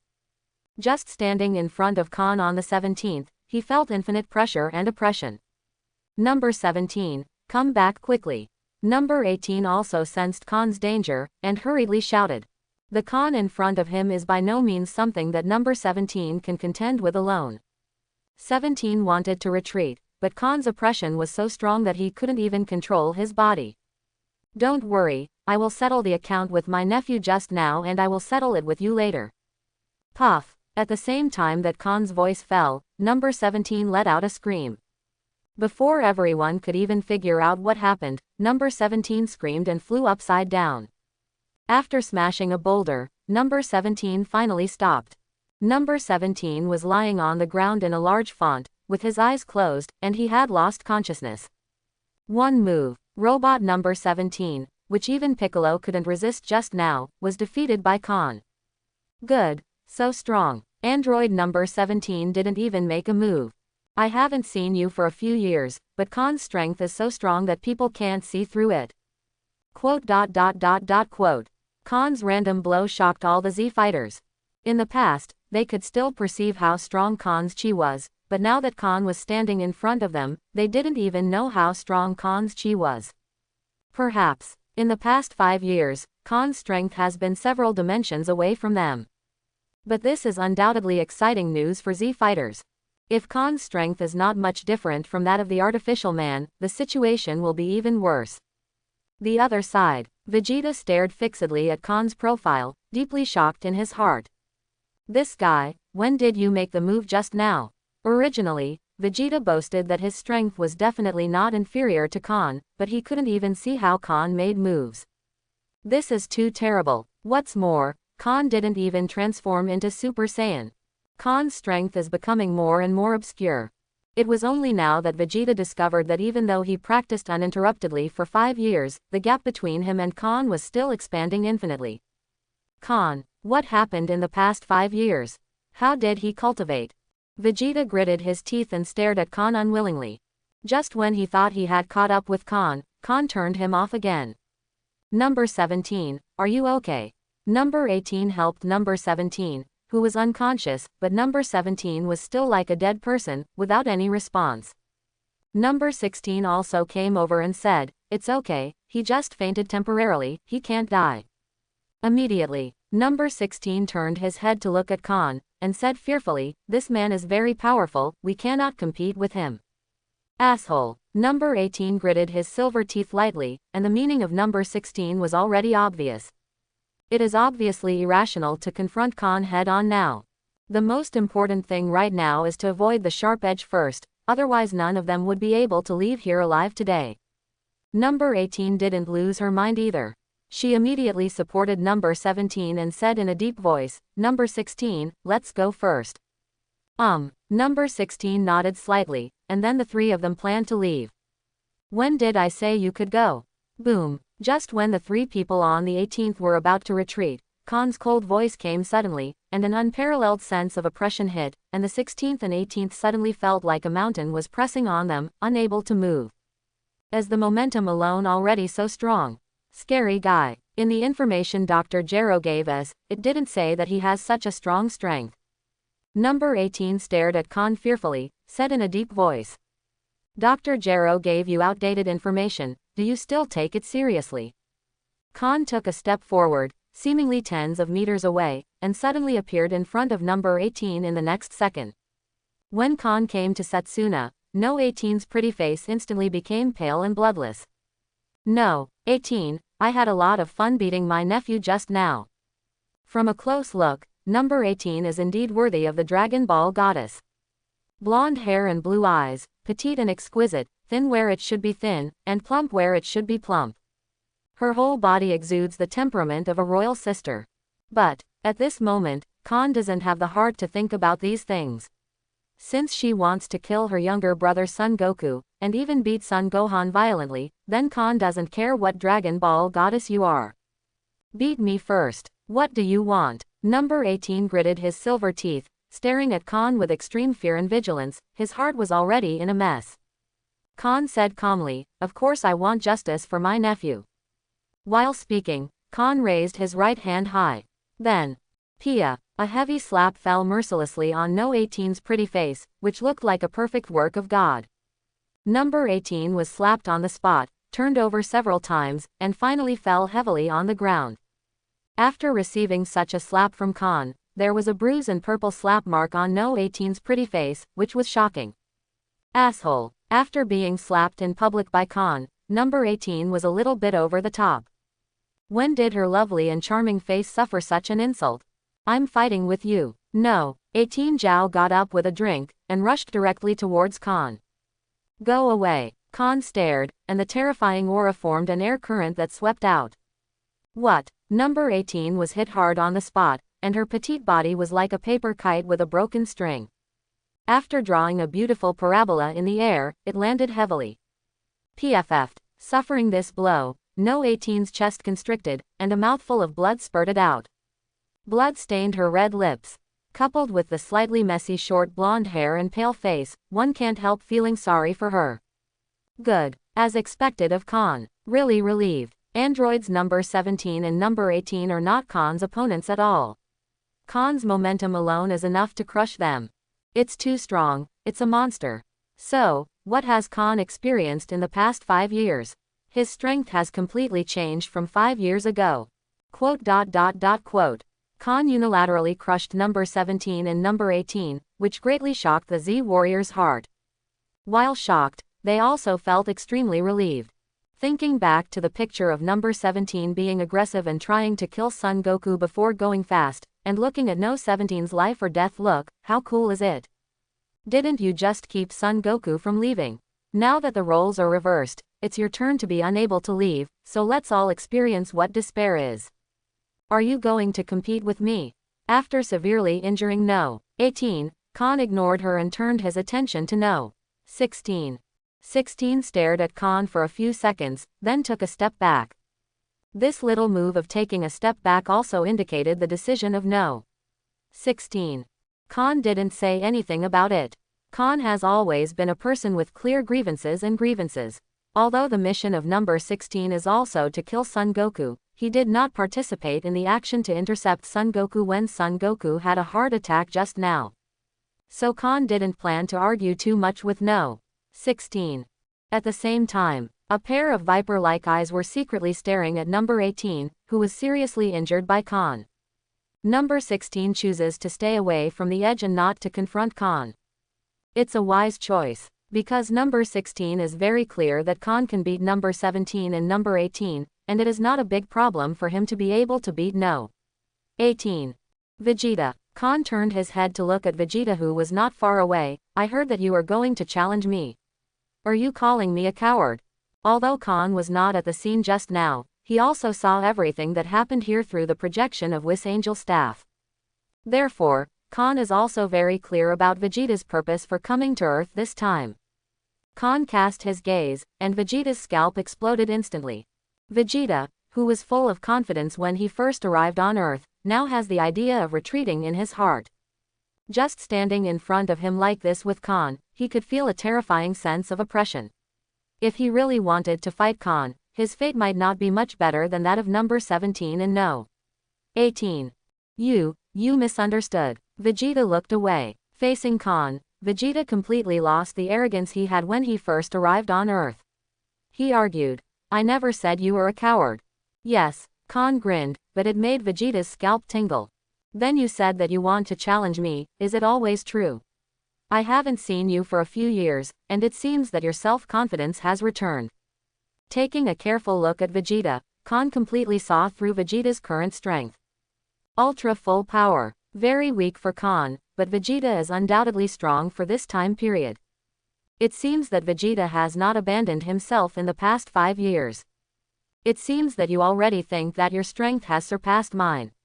Forget it, I accept your challenge and make a move. As he spoke, Khan hooked his fingers towards Vegeta, indicating that he was ready to make a move at any time. Whispering sound. Vegeta's eyelids twitched violently a few times, and at this point, he couldn't help but fight. Just now he shouted aggressively to challenge Khan, but now that Khan really came back, he ran away. What is this like? Vegeta can't afford to lose this man. Prince Saiyan's arrogant self-esteem did not allow him to act so cowardly. Then, Vegeta once again transforms into Super One's full power form. Then he made the classic deflated gesture again, and said confidently, "Tremble. Khan, this is the power of my Vegeta." "Aha." Khan nodded, and said solemnly, "It's very strong, let's make a move." What? The ground beneath Vegeta's feet shattered, and then charged towards Khan with lightning speed. Khan stood in place with his hands behind his back. When Vegeta's fist was about to come, Khan neither wanted to counterattack nor did he intend to defend, so he just let Vegeta's fist hit him. Puff! In the blink of an eye, under the watchful eyes of Warrior Z and No. 16, Vegeta's fist arrived as promised. Hammered heavily on Khan's face. Khan didn't move a muscle, not even a frown. Nani. He punched almost with all his strength, but didn't even break Khan's defense, which shocked Vegeta on the spot. He guessed that Khan's strength had greatly improved compared to when he was on Namek, but what he didn't expect was that his full blow could not even make Khan frown. That's it. Khan was about to make a mockery, but the next second, there were black question marks all over his face. Wow, I saw Vegeta suddenly let out a scream, and then flew out automatically, and even returned to normal. Quote question mark question mark question mark quote. What happened? Do not know. Not only Khan, but the Z fighters also had black question marks on their faces. Obviously, Khan didn't make a move just now, and Vegeta flew out completely by himself. Good. So strong. Vegeta was half lying on the ground, covering his chest with his hands, and said with a shocked expression. Quote question mark question mark question mark quote. Khan direct subway mobile phones for the elderly. Vegeta, what are you doing? Why did you fall down before I even made a shot? As soon as Khan's words came out, the Z fighters became even more confused. They just said that Khan did not make a move just now, but Vegeta fell down by himself. This is too strange. Being exposed by Khan, Vegeta lost face all of a sudden. But, Vegeta turned his head and said flatteringly, "Doesn't this show that you are powerful?" Vegeta thinks, in life, sometimes it is better to bow your head, such as the present moment. If he really fights with Khan, he can already imagine his end. Heard the words, the Z fighters were collectively dumbfounded. Do you think you were just joking when you threatened to challenge and defeat Khan? But one thing has to be admitted, Vegeta is right to do so. Humph, this Vegeta knows the times. Piccolo snorted. Although he looked down on Vegeta's behavior, it was undoubtedly wise. May I ask, who wants to be beaten for no reason? Maybe even my little life will be lost. Ha ha ha. Vegeta, are you here to be funny? Keelan laughed outright. Anyway, with Khan here, Vegeta didn't dare to do anything to him. Vegeta's eyelids twitched, and he said coldly, "Say it again. Tell me again, what can you do to me?" "A little bit." Keelan directly made a face. "Okay." Khan waved his hand, interrupting the friendly interaction between Vegeta and Keelan, and asked, "Can everyone still move?" "Can." "Good." Everyone responded one after another. After the cultivation just now, everyone has recovered some physical strength. Not to mention fighting, at least it is possible to use flying technique to leave here. Immediately, Khan explained in an orderly manner, "Piccolo, you and nephew Gohan send Goku back, and I will find a way to cure his heart disease, and everyone else can go back to their respective homes to find their mothers. Piccolo nodded, but had no objection. At first he and Son Goku were enemies, but now he and Son Goku are friends who don't know each other. Vegeta, what about you? Vegeta stood up again, and said cheekily, can I stay on Earth? I want to know how you usually cultivate. After seeing Khan's strength today, Vegeta no longer expects to catch up with Khan. As long as he can continue to close the gap with Khan, he will be satisfied. Besides, even if he leaves the Earth, he has nowhere to go. Now his goal in life is to become stronger and keep getting stronger. Up to you. Call out. Before Khan finished his sentence, a lizard-like green shadow suddenly rushed out from behind a stone. His snake-like eyes were full of greed. He rushed straight to number 18, who was seriously injured. Number 17 and number 18 are my Cell's prey. The sudden change surprised everyone. That green figure is a monster that looks like a lizard. The cheeks of the sharp-billed monkey are covered with spots, making it extremely ugly. It is not an exaggeration to describe it as a strange species. This strange-looking monster is the ultimate artificial human who came from the time machine from the future. Cell, he came here to absorb number 17 and number 18 and evolve into a perfect body. He had been lurking nearby just now, waiting for such a moment. Khan severely injured number 17 and number 18, which can be said to have helped him a lot. If it weren't for Khan, Cell would have to spend a certain amount of effort to absorb number 17 and no. 18. Before everyone could react, Gigi Lu had already appeared in front of No. 18. The tail thorn on the back opened its bloody mouth, and sucked towards No 18's head. Instantly, No 18's face, which was already pale due to the injury, became even paler. Just looking at Cell, the ugly monster, she felt her scalp go numb, and she couldn't imagine what would happen if she was absorbed by Cell. Rather than being absorbed by such an ugly monster, Tien Bahao would rather die. Number 18 wanted to hide, but the serious injuries in her body made her unable to do so. Help me. Number 18 subconsciously called for help. She didn't know who would come to save her, but at this moment she couldn't care less. She doesn't want to be absorbed by Cell. God can't save you, be the nutrient of my Cell. The First Order Cell smiled sinisterly, but the tail-stabbing action behind his back was not slow at all. However, just when Cell's tailbone was about to absorb No 18's head, a big foot suddenly fell from the sky and stepped on Cell's tailbone heavily on the ground. A tall and stalwart figure appeared in No 18's beautiful eyes. It was Khan, who had just severely injured her. I said, you really don't think much of me. You have been hiding around just now, do you really think I don't know? Khan's tone was flat, but in No 18's ears, it was so domineering. You. The poisonous snake-like eyes of the First Order Cell stared at Khan firmly. His eyes were so red that it was about to tear apart. He was clearly about to succeed just now, but a Khan came out halfway, ruining his plan to absorb No. 18. As long as number 18 is absorbed, he can evolve to the second stage. But right now, because of Khan, his plans are bankrupt. What are you looking at? Get lost. Khan flicked it with his fingers, and the First Order Cell was instantly sent flying. But the half of his tailbone that was stepped on by Khan was still under Khan's feet, and it was still wriggling. It's disgusting. Khan spat a little, then kicked off half of Cell's tail spine, and smashed it into pieces with a Qigong bullet. On the ground, 18 stared blankly at Khan. She couldn't believe that hers would be Khan, who had just severely injured her. What is this man thinking? Number 18 can't figure it out clearly. He obviously wanted to beat and kill him just now, but now he saves himself from Cell. This can't be fixed on the 18th. Seemingly aware that number 18 was looking at him, Khan lowered his eyes slightly and said, what? Am I like a god? 18th was suddenly at a loss for words. Needless to say, Khan at this moment is indeed a god in the eyes of No. 18. At the critical moment just now, I am afraid that only Khan, who is like a magic soldier, can save her from Cell. Okay, don't look at me like that, it's embarrassing. Even though you beat my nephew just now, I didn't go to the point where I couldn't kill you. Khan defended. I just didn't want to let this ugly monster get away with it. Listening to Khan's arrogant defense, number 18 couldn't help but chuckle, and almost didn't laugh out loud. She didn't expect that Khan, who had a murderous look on his face just now and looked like a brother-in-law and madman, had such a cute side. The domineering impression Khan left on her just now collapsed instantly at this moment. HMPH, I won't thank you just because you saved me.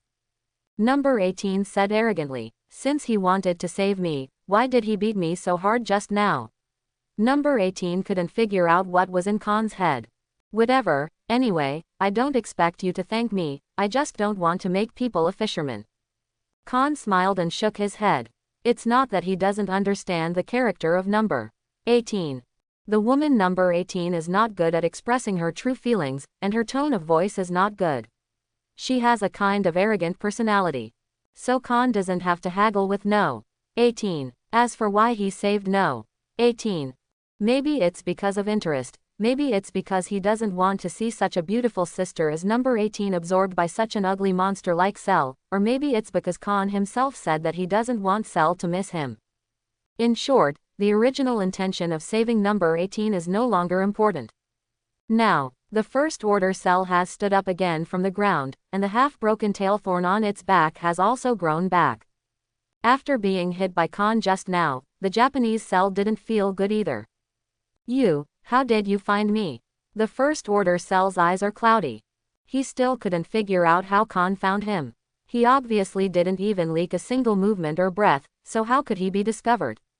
The stench from your body, not to mention so close, I can smell it even 100 kilometers away, who else do you want to hide? Khan teased. Quote. Hearing this, the snake-like eyes of the First Order Cell suddenly burst into green light. Obviously, he was angry. He is the ultimate artificial human created by Dr. Gero with all his life's efforts, but Khan actually said that he has a stench on his body. In addition, Khan just destroyed his plan to absorb number 18, which made the First Order Cell even more angry. Court death. Whoosh, whoosh. 2 scarlet energy beams shot out from the viper-like pupils of the First Order Cell, and rushed towards Khan's heart. Khan didn't even blink his eyes, letting the First Order Cell's eye beams shoot at him. Clang. The First Order Cell's expected picture of piercing Khan's heart did not appear, only the 2 energy beams he sent out hit Khan's chest, like water droplets falling on a stone. Instantly collapsed and turned into nothingness. Just this little strength. If you tickle me, you think your strength is too light. Khan patted the unnecessary dust on his body expressionlessly. Khan's move, in the eyes of the First Order Cell, is a humiliation. Isn't Khan obviously humiliating him, saying that he is too weak? My cell is the ultimate artificial human, don't underestimate me. Immediately, the First Order Cell placed his 2 fingers between his eyebrows, and a dark yellow energy emerged. This action, it's Piccolo's magic light cannon. Seeing this action of the First Order Cell, Keelan and others were shocked. Isn't this exactly the action of Piccolo releasing the magic light cannon? This guy, how could my magic light kill the cannon? Piccolo was also full of disbelief. His magic light killing cannon was stolen.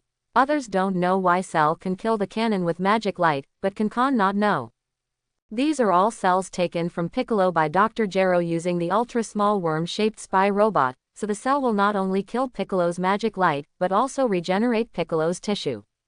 In fact, not only Piccolo, even if Cell uses other people's stunts, Khan will not be surprised at all. For example, Krillin's Chi Genzan, Son Goku's Kamehameha and so on. There is a way to pick me up. Magic light killing cannon. The energy gathering of the magic penetrating light killing cannon is completed, and the First Order Cell suddenly blasts out the magic penetrating light killing cannon. Boom! The magic light cannon surrounded by spiral energy pierced the air and landed on Khan in an instant. Seeing that Khan really received the magic penetration light killing cannon head on, the first level Cell couldn't help but sarcastically said, "What an idiot, do you really think the magic penetration light killing cannon is such a weak move just now?" Woo woo woo. Moment. When the smoke cleared, the First Order Cell's triumphant laughter stopped abruptly. I saw Khan still standing where he was, with his hair intact.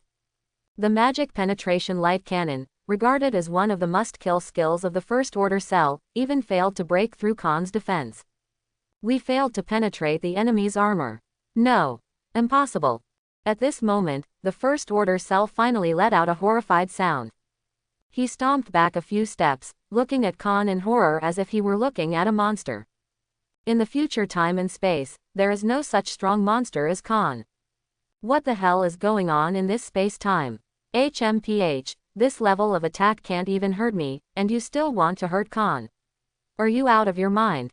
Khan hadn't spoken yet, but Vegeta spoke out first. Heard the words. Level 1 Cell feels a chill. It's over. He seemed to have come to a time and space that was completely unfamiliar to him. If the future time and space is difficult for beginners, then this time and space is hell difficulty. In the future time and space, he is invincible in the world, but because the 17th and 18th in the future time and space were killed, he had to take the time machine back to the past to absorb Tien Chi-Chi and number 18 to evolve into a complete body. Result: what Cell didn't expect was that this time and space would be in hell mode.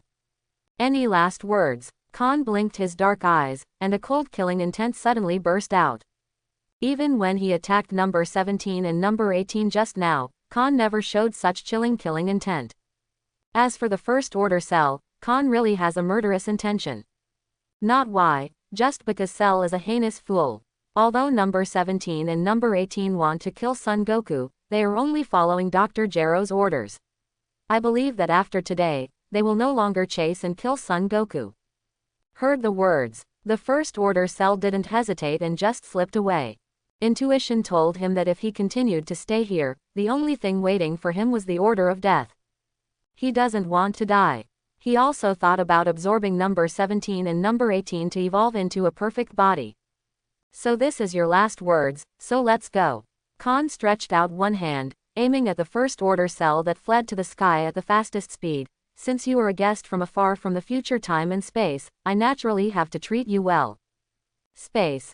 973, Setsuna, in the palm of Khan, the purple-black energy exuding destructive fluctuations quickly condensed. As the purple-black energy rotates at high speed, a swirling circular energy disk is formed. What a terrifying fluctuation. At this moment, Vegeta and the Z-Fighters were instantly shocked. Just a trace of energy fluctuations emanating from the swirling purple-black energy disk in Khan's palm made them feel a strong breath of death. Vegeta couldn't believe how terrifying the power would be if these energies were blasted out. Whoosh! 2 seconds later, the energy of the swirling purple-black energy disk was condensed. Immediately, Khan faintly spat out the last 3 words of this move, Annihilation Cannon. Boom! As Khan blurted out the last word, a burst of purple-black energy ki blast entangled in a dark red lightning arc burst out suddenly. Click, click. Wherever the space annihilation cannon passes, the space collapses inch by inch. In a blink, under the watchful eyes of Vegeta and others, the space annihilation cannon swallowed the fleeing first-order Cell. After devouring the first-order Cell, the space annihilation cannon continued unabated, rushing out of the Earth's atmosphere all the way into the universe space. Khan's space annihilation cannon did not cause any fancy energy explosions, but where the space annihilation cannon passed along the way, the space there was still broken. A shocking jet-black space crack spread from Khan's palm to the sky. It was as if the sky had been torn in half. This scene. Just looking at it makes your scalp tingle. No one dared to imagine what would happen if they were hit by this space annihilation shell. But what is certain is that it will definitely not be better than the end of the first-order Cell. Because of the chi of the first-order Cell, it completely disappeared. A long time. The space crack that was blasted out by the space annihilation bombardment gradually repaired itself. This power is not bad. Khan withdrew his palm, thoughtfully. This is a move he independently created during the 5 years of training on Beerus. This trick is mainly derived from the self-extreme intention. The original intention of its creation is to destroy regardless of everything. Even space can't bear the power of this move, so Khan named this move, Space Annihilation Cannon.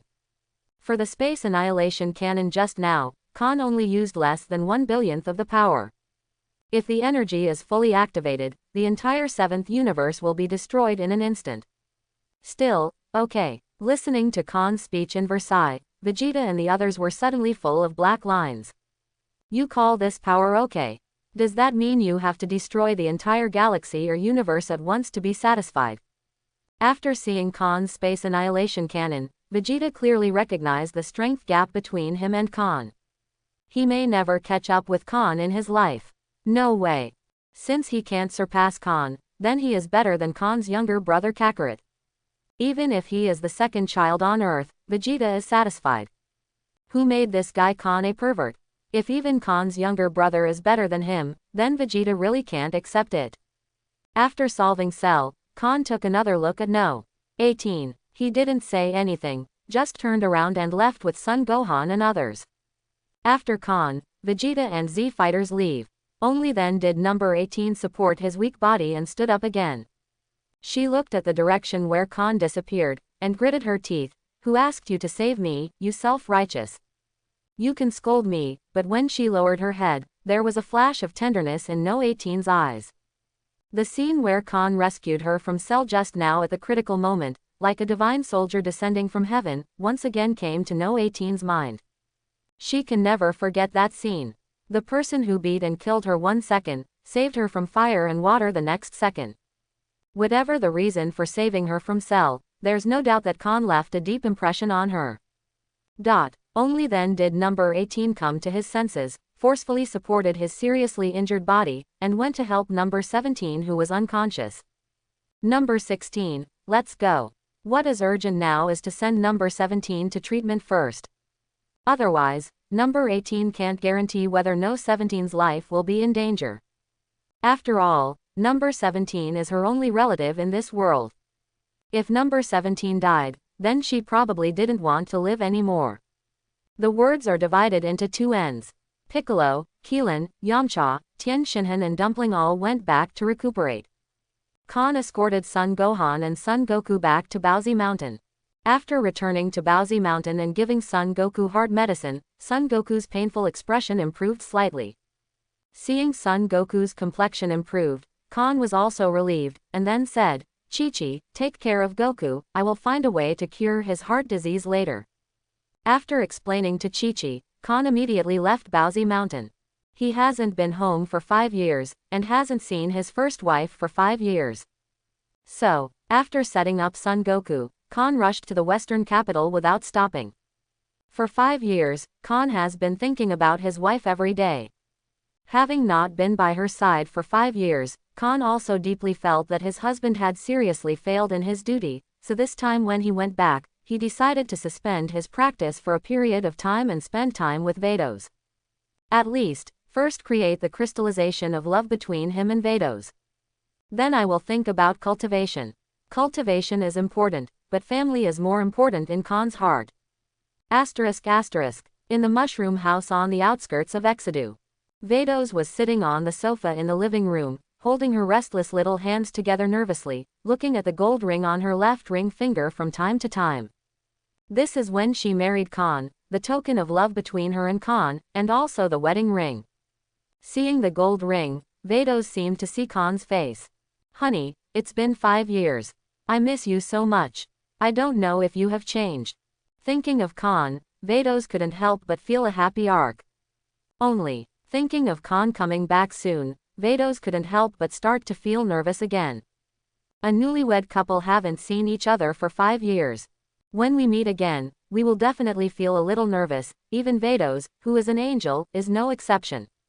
Since marrying Khan, Vados is not like an angel outside the universe, but more like an ordinary wife. Boom boom boom. While Vados was dazed, there was a light knock on the door of the house. Hearing Setsuna's knock on the door, Vados' heart beats faster.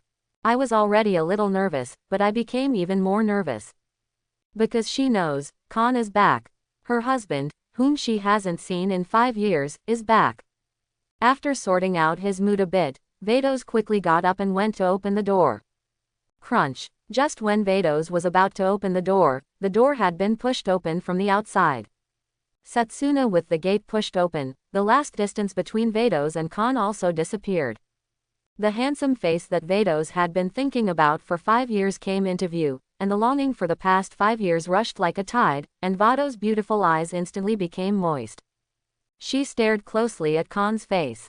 Compared with 5 years ago, Khan today has lost the last trace of immature outline, and has become more mature, steady and manly. When Vados looked at Khan, Khan also looked at Vados. Looking at Vados's beautiful face that was exactly the same as 5 years ago, Khan couldn't help showing a gentle smile, and said apologetically, "Honey, I'm back. I'm sorry for making you wait for me for 5 years, and I will make it up to you." Talking, Khan hugged the red-eyed Vados into his arms. Without any sweet words, just a simple, "Wife, I'm back," made Vados burst into tears instantly. She embraced Khan tightly, resting her chin on Khan's broad shoulders. Angel's tears ran down her cheeks. 5 years. She hasn't seen Khan or heard Khan's voice for 5 years. As the saying goes, a little farewell is better than a newlywed. Let alone a couple who have been apart for 5 years. Vados clung to Khan's ear, sobbing in a low voice, "Honey, I miss you so much." "I miss you as well." Khan held Vados's delicate oval face and wiped the tears from her cheeks. The two stared affectionately for a few seconds, and then their lips melted together. Vados fell deeply into Khan's tender village and couldn't extricate himself. A long time. Lip points. Khan put his hands around Vados's slender waist, and said, "Honey, let's have a baby." "Okay, sir." Vados has stopped tears, burst into laughter. Although he is an angel, since he is married to Khan, Vados naturally wants a child with Khan. As early as the year when he married Khan, Vados thought about having children. But Khan was concentrating on cultivation at that time and had no plans to have children for the time being, so she and Khan have never had children. Now, Khan returned from practicing with Whis for 5 years, and his strength has almost reached the point of gods of destruction. So now is the time to have a baby. Regardless of gender, as long as it is a child between her and Khan. Gradually, the sun gradually went down. The setting sun in the evening renders the clouds in the sky into fiery red, which is extremely beautiful. After more than 5 years, Khan finally sat down at the table again to have dinner with his wife Vados. "Honey, are you still used to eating my cooking?" Seeing Khan devouring the delicacies she made, Vados asked with a happy face. The lover devours the dishes he made with his own hands, even if it doesn't look very beautiful, but this is the greatest happiness of being a wife. Gulu. Khan swallowed the meat in his mouth in one breath, and complained, "Honey, you don't know that the dish made by Whis can make me almost die on the spot. So you know how much I want to eat your dishes again these years." PFF. Vados laughed out loud on the spot, the flowers trembled with laughter, and everything was eclipsed. Vados had forgotten how long it had been since he had smiled so happily. But Whis, who was far away on Beerus, sneezed for no reason. After dinner, Vados cleaned up the dishes on the table, and Khan followed Vados to wash today's dishes. After, it's time for Khan and Vados. Khan told Vados some interesting things that happened on Beerus in the past few years, and could always make Vados laugh out loud from time to time. Night fell. The cool moonlight poured down on the earth, and there were bursts of cheerful laughter from time to time in a mushroom house on the outskirts of Exedu. Soon, the sun rises from the eastern horizon, chasing the cold night. A new day has begun, and everything on the earth begins to recover. Vados got up early to prepare breakfast for Khan as before. The happiest thing in life is to wake up in the morning and eat the breakfast carefully prepared by your lover. Intel Khan didn't eat well at Beerus for the past 5 years, so Vados specially prepared a rich breakfast for Khan. After breakfast, Vados asked, "Husband, when you went to Namek, did you promise Bulma something?" "Oh, you said this, there is indeed." Now that Vados has taken the initiative to bring it up, Khan naturally does not shy away from this issue. "Is it true that Bulma said you would accept her?" Vados blinked his clear and vivid beautiful eyes, and said thoughtfully, "I don't care, it's mainly up to you husband, if you still like Bulma, then marry her." In the past 5 years, Vados has gotten along very well with Bulma, and she has treated Bulma as a younger sister. Therefore, if Khan really married Jaima, he would have no objections, and in this way, would not have to be busy earning money to support his family in the future. She can also have multiple partners. "Honey, you are an angel." Khan kissed Vados on the cheek. There is such a gentle, kind, understanding, good-looking wife who can fight, and even cook and do housework. What more could a husband ask for? She even accepted that she would marry another wife. This riding horse is simply angel. If it was the previous life, Khan wouldn't even dare to think about such a thing. For Bulma, Khan still has some affection. Since Vados has no objection, and Bulma is also willing to marry, then marry. Then, Khan took Vados and came to Universal Capsules together. After waiting for 5 full years, finally waiting for Khan to come back, Bulma was extremely excited inside, but she said, HMPH, I thought you forgot about me. Puff. Looking at Bulma's cute look pretending to be angry, Khan was amused. It seems that you don't seem to welcome me very much, so I'll go. You dare. Hearing that Khan was leaving, Bulma was in a hurry on the spot. Vados said, okay, Bulma, haven't you been looking forward to Khan's return these past few years, so there is no need to say more about those pretending to be angry, why don't we talk about marrying you? Khan didn't want to argue with Bulma in front of Vados, so he said, do you want fast or slow? Of course the sooner the better. Bulma said, I'm in my 30s this year, and I'm almost old. If I get older, I'm afraid you won't want me anymore. Then be the same as me. How about a wedding in 3 days? Vados suggested. Both Khan and Bulma agreed that they had no comment. So the matter was settled. Bulma was finally getting married, and Dr. Brive and his wife heaved a long sigh of relief. They were afraid that if their daughter only cared about her broken scientific research projects, she would never be able to marry in this life. After the wedding date was decided, the news was quickly communicated to Khan and Bulma's family and friends. Although this was Khan's second marriage, and under the king's rule, monogamy was practiced. But in the face of Bulma's money-making ability, everything is not a problem. Only, before her wedding to Bulma, Khan has one more thing to do. That's Son Goku's heart attack. The wedding is in full swing, but unlike before, this time Khan doesn't have to worry about the wedding. Bulma can handle it, so what he needs to do now is solve Son Goku's heart problem before the wedding comes. At present, the medical technology on the Earth cannot cure heart disease, and the celestial beings of the Kalen Fairy can only heal the wound but not the disease, so there are only 2 options for Khan. First, find all the Dragon Balls within 3 days and make a wish to Shenron to eliminate Son Goku's heart disease. Second, sell favors to Whis and ask him to heal. Angel staff can even resurrect the dead, and a mere heart attack should not be a problem. Khan leans more towards the latter. Although in the world of Dragon Ball, Khan actually doesn't want to rely on Dragon Ball if it is not absolutely necessary, otherwise he would not have to be so restrained in the past few years. Just find all the Dragon Balls and make a wish for an inexhaustible fortune. Then, Khan came to the top of a hill and shouted to the sky, Whis, can you hear me? Following Khan's shout, the Whis angel staff far away on Beerus responded instantly. Oops. Whis checked briefly and found that Khan was calling him, so he connected the conversation with Khan. It's Mr. Khan, what's the matter? I just left for a day, did you miss me? A line of ellipsis appeared on Khan's head, and he said speechlessly, don't make trouble, I have business to see you. What's the matter? You might as well talk about it. That's it. Khan stated his purpose of coming in full force. Your brother, Mr. Son Goku's heart attack. After listening, Whis was silent for a few seconds, and then said cheerfully, oh he, Mr. Khan, why don't you go to Mr. Son Goku's house? What Whis said stunned Khan. What's the meaning? Whis explained. I mean, you go and see if Mr. Son Goku's heart disease is cured, and if not, you call me again.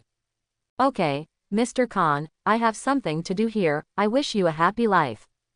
Finished talking. Whis has no audio. Khan scratched his head, and muttered to himself, is it possible that Kakarot's heart disease can heal by itself? Do not care. Now that Whis said so, Khan still has to go to Bowsy Mountain to have a look. Whether or not Son Goku is recovering from his heart attack, he has to go and see. They are a family of 5, and now only Son Goku is left. Call out. Immediately, Khan cast flying technique and disappeared into the sky. When Khan came to Bowsy Mountain, he found that Son Goku's family was not in Bowsy Mountain. Son Goku, Chi-Chi, Son Gohan are all away. Looking at the empty room, Khan paused for a few seconds, then left Bowsy Mountain as fast as he could and went straight to Exodus Hospital. Exodus Hospital is the largest hospital in Exodus. It is also the hospital with the most advanced medical technology in the world. The emergency rescue room on the 13th floor of Exodus Hospital. Just now Son Goku had another heart attack, and the medicine didn't help. So Son Gohan and Chi-Chi hurriedly sent Son Goku to Exodus Hospital for emergency treatment. Chi-Chi and Son Gohan mother and son waited anxiously at the door.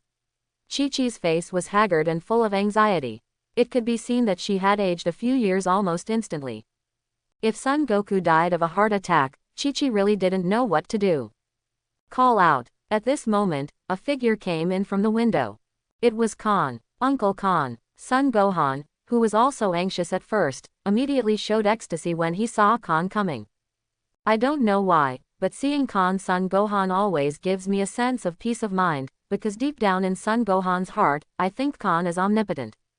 No matter what kind of problem, as long as Khan comes, it can always be solved.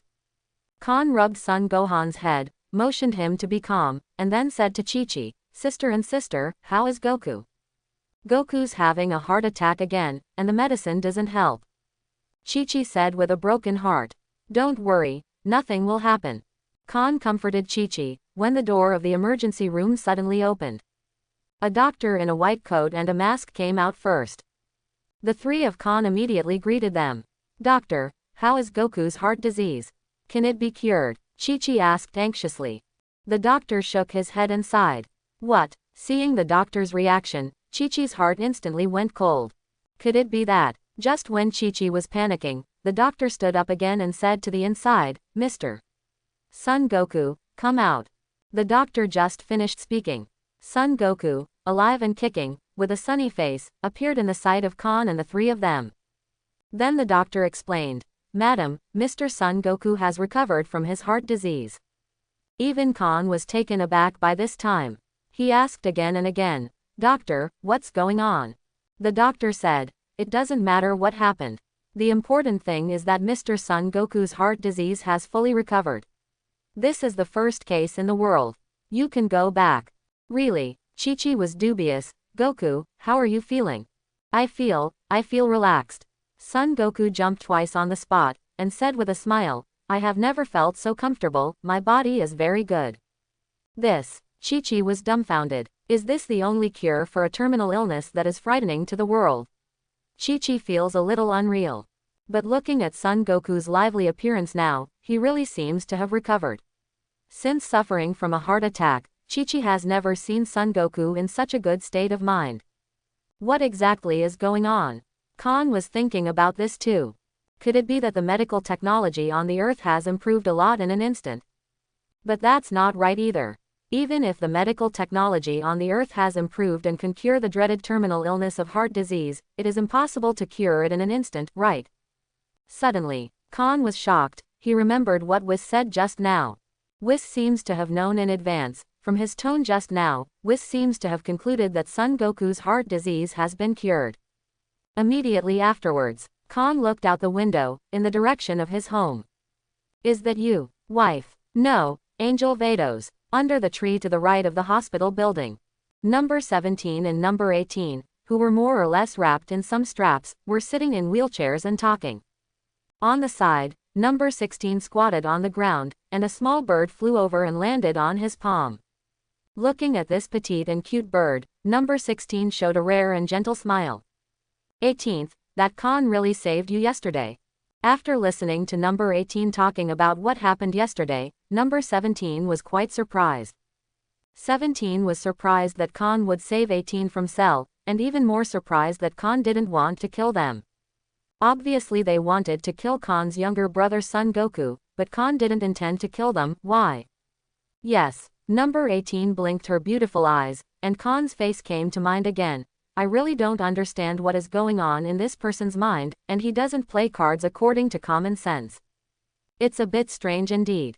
Not only number 18, but also number 17 thought so. After pondering for a while, number 17 boldly analyzed. Number 18, do you think that Khan would have taken a fancy to your beauty, so he saved you and didn't kill us? Hearing this, No 18's pretty face instantly flushed red. 717 She stared at her beautiful eyes, and said coquettishly, how is that possible? Don't talk nonsense. Tisk tisk. Seeing No 18's reaction, number 17 clicked his tongue and said, Number 18, don't you like him? He knew his sister too well. What he said just now was not nonsense, but a conclusion drawn after careful and rigorous logical analysis combined with No 18's personality. I'm not. Don't talk nonsense, 18th hurriedly defended. As he said this, No 18's heart was pounding like a deer, and his heart was beating violently. Ha ha ha, 17 suddenly burst out laughing. The more number 18 explained, the more certain number 17 became. Number 18 must have fallen in love with that con. Shut up, don't laugh. Number 18's face was very hot, she really wanted to go up and seal number 17's mouth. You know it in your heart, so why do you have to say it? Number 17 also knew not to tease too much, so he quickly stopped laughing, otherwise number 18 would be angry. So, on the 18th, we're going to perform Saint Son Goku's Jilingwei. After what happened yesterday, number 17 no longer wants to carry out Dr. Gero's orders. And with Kon here, whether they killed Son Goku or Kon killed them is another matter. You can try again. Suddenly, a deep and magnetic voice came. Number 17 and number 18 turned their heads and saw Kon and Son Goku's family standing on the side of the road watching them. During Setsuna, number 17 is facing a formidable enemy. Number 16 also stood up, and the bird that was on his palm just now flew away chirping.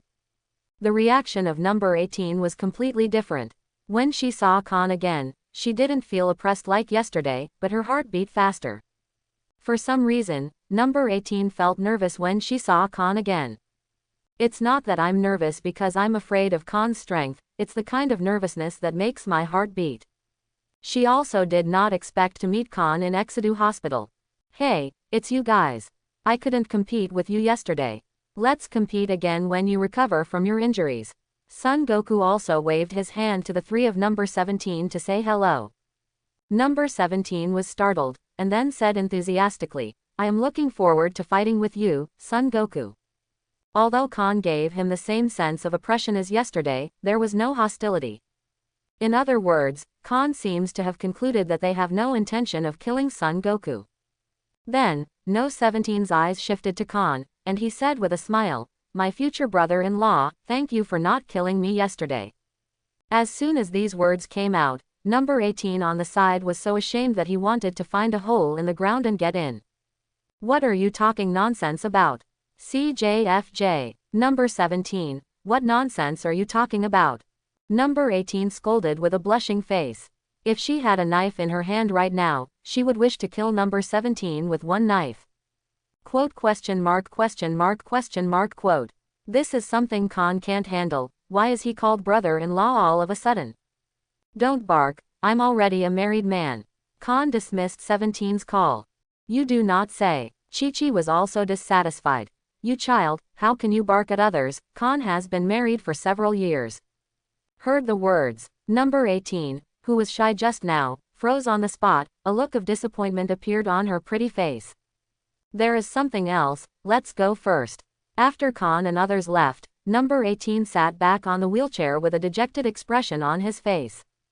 Number 17 also saw No 18's mood, and comforted him. Number 18, in fact, this is expected. How can a man as powerful as Mr. Kon not have a wife? Number 18 raised her beautiful eyes, and glared at number 17 angrily, can you shut up? Now number 17 obediently kept silent, not daring to provoke number 18 anymore. Number 18 was slumped in a wheelchair, lost in confusion. In fact, if you think about it carefully, what number 17 said is not unreasonable. Not to mention Kon's strength, he is also exceptionally handsome, how could such a man not have a partner? Perhaps, it's really just her wishful thinking. After leaving Exedu Hospital, Kon and Son Goku parted ways. Son Goku's heart disease has recovered, so he doesn't need to escort him anymore. After parting ways with Son Goku, Kon went straight back to his home on the outskirts of Western Capital. After all the previous deeds, Kon has to seriously suspect that his wife Vados is the original 6th Universe Angel Vados. Why did the 6th Universe Angel Vados fall in love with him who has never met before? Why did he come from the 6th universe to the 7th universe to have a blind date and get married with him? This, Kon can't explain. But when all conjectures and clues point to Angel Vados, then no matter how unbelievable and unexplainable, it may be true. At first, Kon just thought that his wife just happened to look exactly like the 6th Universe Angel Vados, and her name happened to be the same. But if you think about it carefully, how can there be so many coincidences in the world? However, before the evidence and clues were not sufficient, Yinfeng did not dare to jump to conclusions. Therefore, Khan intends to find a chance to test it out, and then he will know whether his wife is the original 6th universe angel. That's when Khan returned home with this in mind. But found that Vados was not at home. Wife, looking at the empty home, Khan scratched his head. Could it be that I went to help arrange the wedding? Crunch. Khan was about to go out to find Vados at the Universal Capsule Company when the door was suddenly pushed open. It was Vados who came back. I saw that Vados was carrying some ingredients in his hand, obviously just went out to buy vegetables. Seeing Khan staring at him, Vados blinked and asked curiously, "Husband? Why are you looking at me like this? Is there something on my face?" "Oh nope." Khan went to help Vados put the dishes in the refrigerator, and said, "You were not at home when I came back. I thought you went to help Bulma, so I was going to go out to find you." He, so you missed me." Vados smiled and said, "Bulma has enough manpower, I don't need my help, but husband, you need to prepare. This is not in a hurry." Khan also sat down, put his arms around Vados' fragrant shoulders, and asked, "Honey, do you know Angel?" "Ah, what angel, husband, do you mean Mr. Whis?" Vados rested his jade finger on his chin, and said thoughtfully, "I remember that Mr. Whis seemed to say when he came to Earth, what kind of angel is he from the 7th universe? So Angel looks like this." Vados looked at Khan curiously, as if he had never seen anything in the world. Ahem. Khan tactically coughed. "Yes, it's just like Whis.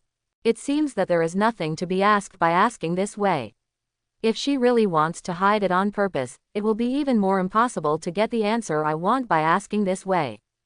Khan thought secretly. Although Khan had various conjectures and clues pointing to his wife being the original 6th universe angel Vados, she did not admit it personally, and Khan did not dare to affirm it. Without Vados' own admission, Khan's body is like 10,000 ants crawling. But it seems that there is no rush. If the Vados in front of me is really Angel Vados from the original 6th universe, then time will tell. If you continue to press at this moment, it may have the opposite effect. So Angel looks like this. Vados said, "But why did my husband suddenly ask me such a question?" Haha, it's okay, it's just a sudden whim." Khan let out a laugh and ended the subject. 3 days passed in a blink of an eye. Khan and Bulma's big wedding day is approaching. The wedding took place at the estate of the Magnum Capsule Company. Compared with the last time, Khan's wedding with Bulma is more luxurious this time. Earth Z fighters, relatives and friends, Dr. Brive and his wife, Bulma's sister Tazy and others were all present. Witness the wedding of Khan and Bulma. Everyone knows why Khan married Vados and Bulma. In the past, before Khan married Vados, Khan and Bulma were an enviable couple, but they broke up peacefully for some reasons. So Khan will marry Bulma, which is unexpected but also reasonable. At the wedding, everyone is wishing that Khan and Bulma will finally get married as lovers. Of course, the happiest are today's newcomers Khan and Bulma. The wedding continued into the evening, and the guests left one after another. On the second-floor platform, Khan was sitting on a chair, holding the back of his head with his hands, looking up at a bright moon in the sky and the stars surrounding the bright moon. Vados and Bulma, who was wearing a wedding dress, sat on the left and right of Khan, respectively. Like the stars holding the moon. Life is like a play. Khan sighed in his heart. As a social animal in his previous life, after traveling to the world of Dragon Ball, he reached the pinnacle of his life instead. Hugging left and right is the lifelong dream of many men. Now he has. Vados is gentle, virtuous and considerate. Bulma is warm and lively, the richest man in the world, and a proper rich woman. Bulma, we're a family from today on. Vados, sitting to Khan's right, smiled. Of course. Bulma smiled brightly, and then put his hands on his chest, proudly said, "Husband, from tomorrow onwards, you and Sister Vados don't have to grow vegetables anymore. Who made your wife and I the richest man in the world?"